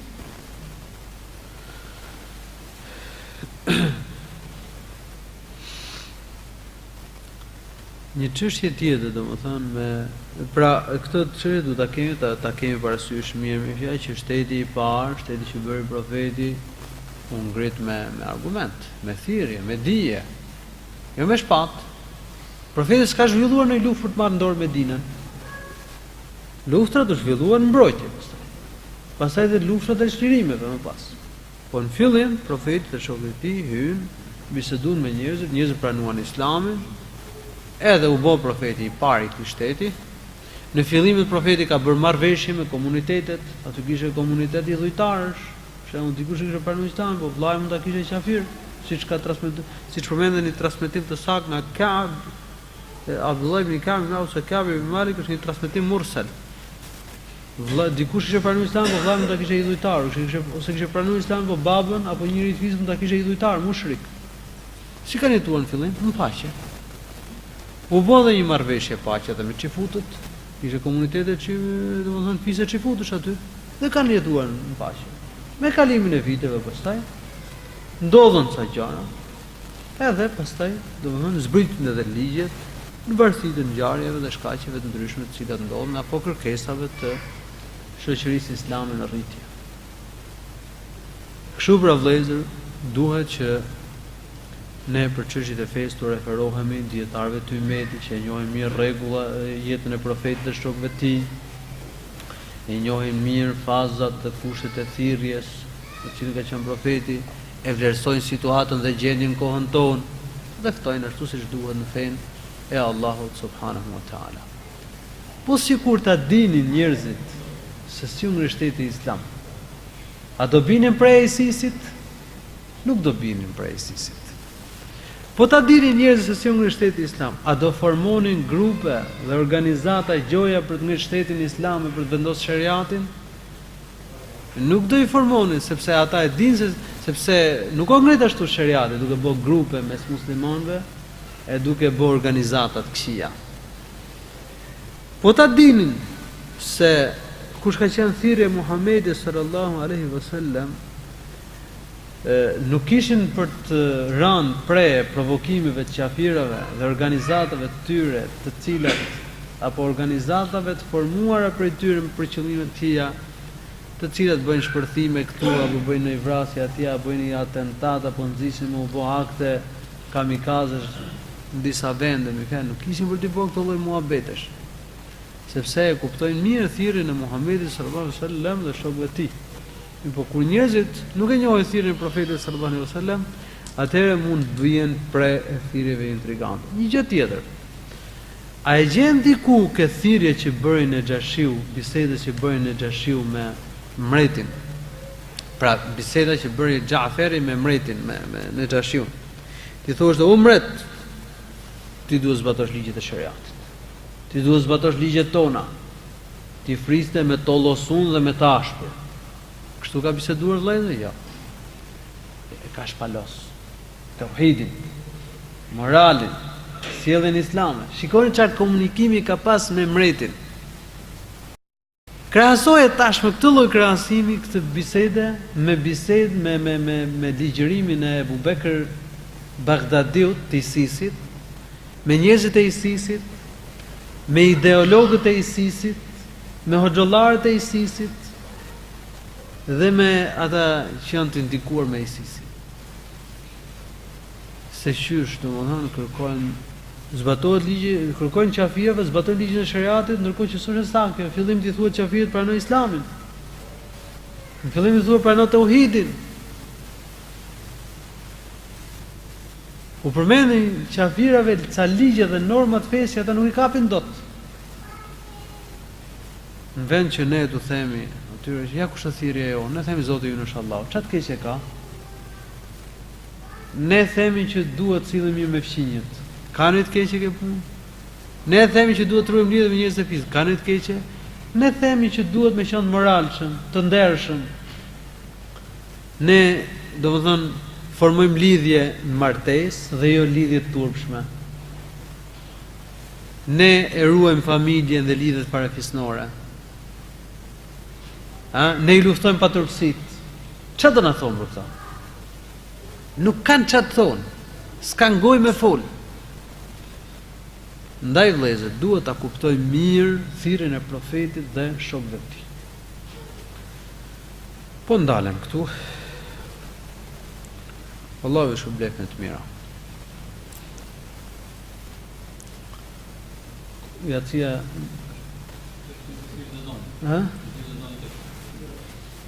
Mirë, po që sa kështu. Unë pa ta bëm plan fakt me e bë më shkurt, po më shkoj çik më gjatë.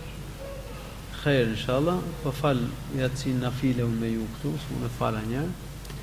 Edhe po eci. Unë kam qenë nesër për drejtim tjetër, po që ka deri Allahut mos vazhdoj udhëtimin. Dhe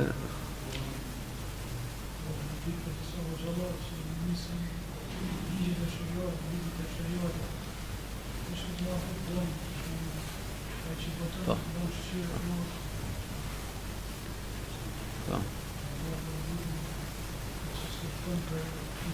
Ata janë ose njerëz të paditur, ose njerëz me dëshira të këqija.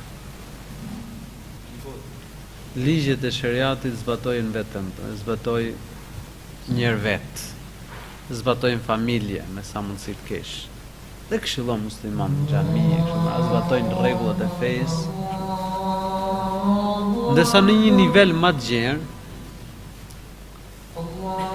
duhet pak nga pak të respektojmë metodën që ka ndjek profeti dhe shokët e tij në ndryshimin e gjendjes. Se ka për të shife ligjërimin e Xhaferit me Xhashin, shife. Dhe shife ligjërimin e njerëzve të tillë me eprorët, me qeveritarët. Nuk është, ka ndryshim të madh. Pse ka fol kaq ëmbël, kaq mirë Xhaferi me mretin? E pse këta duhet bëjnë ligjërim tjetër?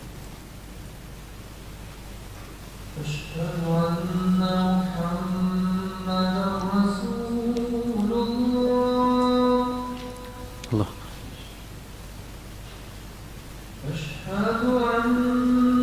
Dikush mund të thotë, po ja, ligjërimi profetit me Kurejshin. Themi o vlla, profeti ka vrarë njërin në Mekë? Ja. A bo pjesë në një organizate që vriste? Ha, më pyetje. Ja. Ka kurdis në i plan me përmbys shtetin Mek apo fiset? Jo. Profeti thotë Zoti im është Allahu dhe ishin dorë nga shirku. A dini pse e torturonin profetin e shokët e tij vetëm për këtë arsye? Se thotë Zoti im është Allahu.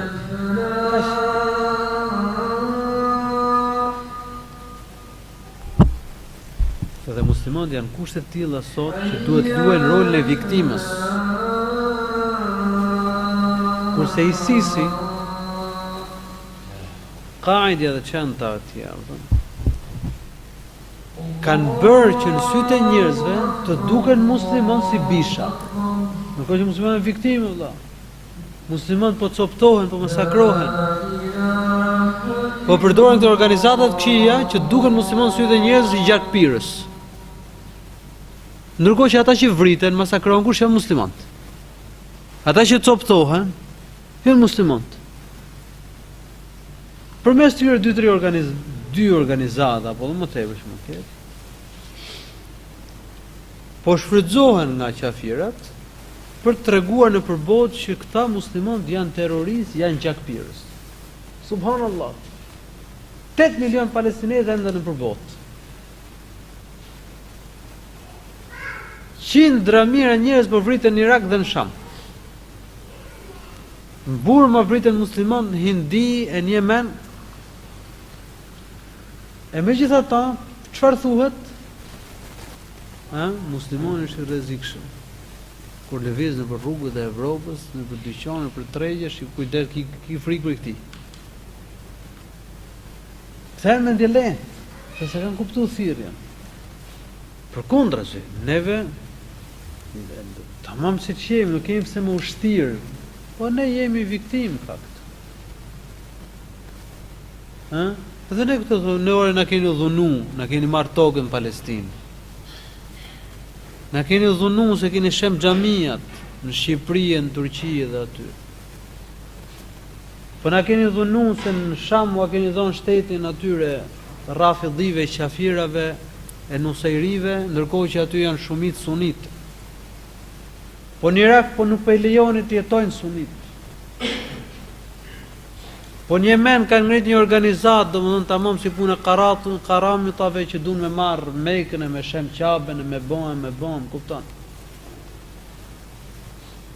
Kjo është për të mos folur për pislluqjet e tjera që bëjmë në fjalë që vjedhin botën islame, masakrojnë, i lanë varfëri, 90 milion egjiptianë i lanë varfëri me zi të gjejnë bukën e gojës, e nxisin konflikte në Sudan, bëjnë këtu e bëjnë aty, sa masakra bëjnë këta? Këta që gjoja mbrojnë drejtat e njeriut.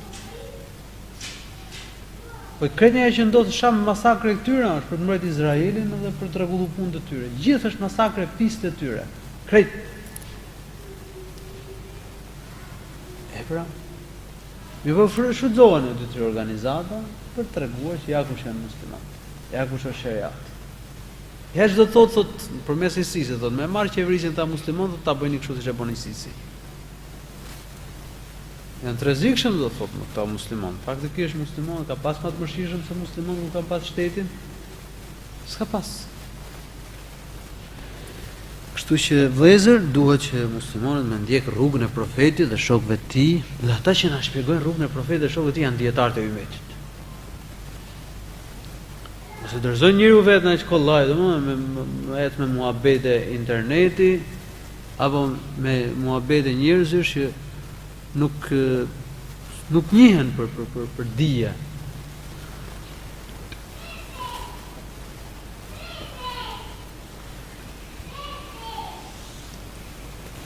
E rëndësishme tregimi që usolla, domethënë na tregon shumë gjëra. Tregon rrugën e profetit, parimet të cilat thonë profeti sallallahu alaihi wasallam, mënyrën se si ndryshoi gjendja e profetit sallallahu alaihi wasallam, raporti që ne duhet kemi me sistemin ekzistues, me ligjet ekzistuese.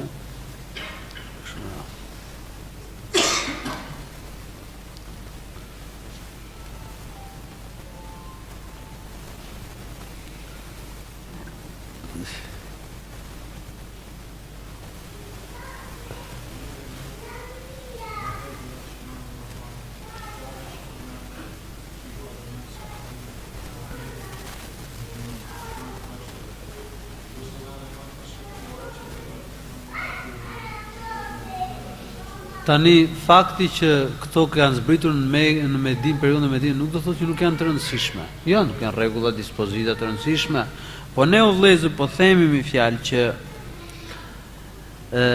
çdo vend ka kuvendin e vet. Dhe duhet të radhiten prioritetet. Në qoftë se njëri bën shirk, në fillim t'i flasim që të qërohet nga shirku. Pastaj e ftojmë në normat dhe rregullat e fesë. Po.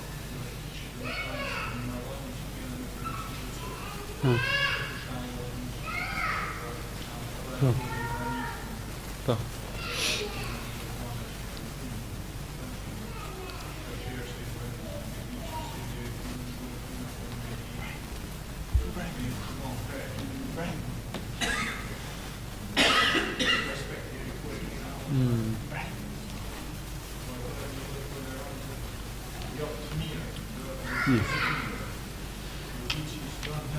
Tashmën e folëm, domethënë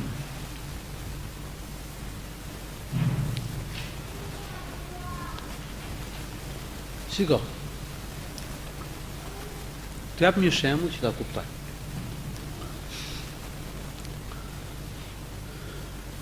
Mjeku kuron smundjet e pacientëve, njerëzve të ndryshëm. Në rregull? Smundjet janë mikrobe që kanë njerëzit. Dhe po i krahasojmë me çështjet fetare, me fjalë gjunahet që kanë njerëzit. Në aspektin fizik janë smundjet, mikrobet që kanë njerëzit. Në aspektin tjetër janë gjunahet. Tani mjeku përpiqet me i kuru njerëzit, po vetë ruhet, vetë doreza, gjëra, që mos marr mikrobin. Në rregull? Edhe ne. Vetë ruhu nga gjunahet, o vëlla. Vetë ruhu nga gjunahet. Nësa kur kuron problemin e njerëzve, filloj smundje më të rrezikshme. Nëse një njeri ka shumë smundje dhe nuk ja kuron dot të gjitha njerësh, filloj me matronën. Edhe dozën jepje pak nga pak. Ama kjo nuk do të thotë që ti me fjalë, me qenë se ai është i smur, edhe ti ta fusësh mikrobin në trupin tonë. Jo, vetë ruhu nga alkooli. Mos u ndryez të alkoolit me tjetrin. Mos ngjo muzikë, mos rri në një vend ku ka muzikë, ruh vetë. Mund të bëj përjashtim rasti, për shembull, që ti po të hysh në atë ambient, ti e heq muzikën. Shko, hiqe. Po të hysh aty, nuk pihet më alkool. Shko, mos pihet më. A mund qoftë se një ambient muzike dhe alkooli, ata kanë mendin që alkooli dhe muzika, mos shko më atë ambient. Shko bisedo me njerëz në një kohë tjetër. Pa a është të thonë që ti thush një njeriu që s'beson ditën e gjykimit vlen alkoolin? S'ka. Mund të flasësh për moralin për gjithësi, lënë duhanin për shembull. Mund të flasësh lënë duhanin në aspektin shëndetësor. Por edhe si një vlerë për vlerave të Islamit, që Islami ndalon duhan, kjo është një nga vlerat e Islamit. Por njerëzit që nuk e besojnë ditën e gjykimit kanë vështirë të kuptojnë me fjalë ligjet e fesë dhe të zbatojnë ligjet e fesë. Ndaj ta ftojmë besojnë ditën e gjykimit dhe heqin dorë nga shirku. Falemi, pastaj a kuptova vëlla. Megjithatë do vazhdojmë bisedën përsëri më së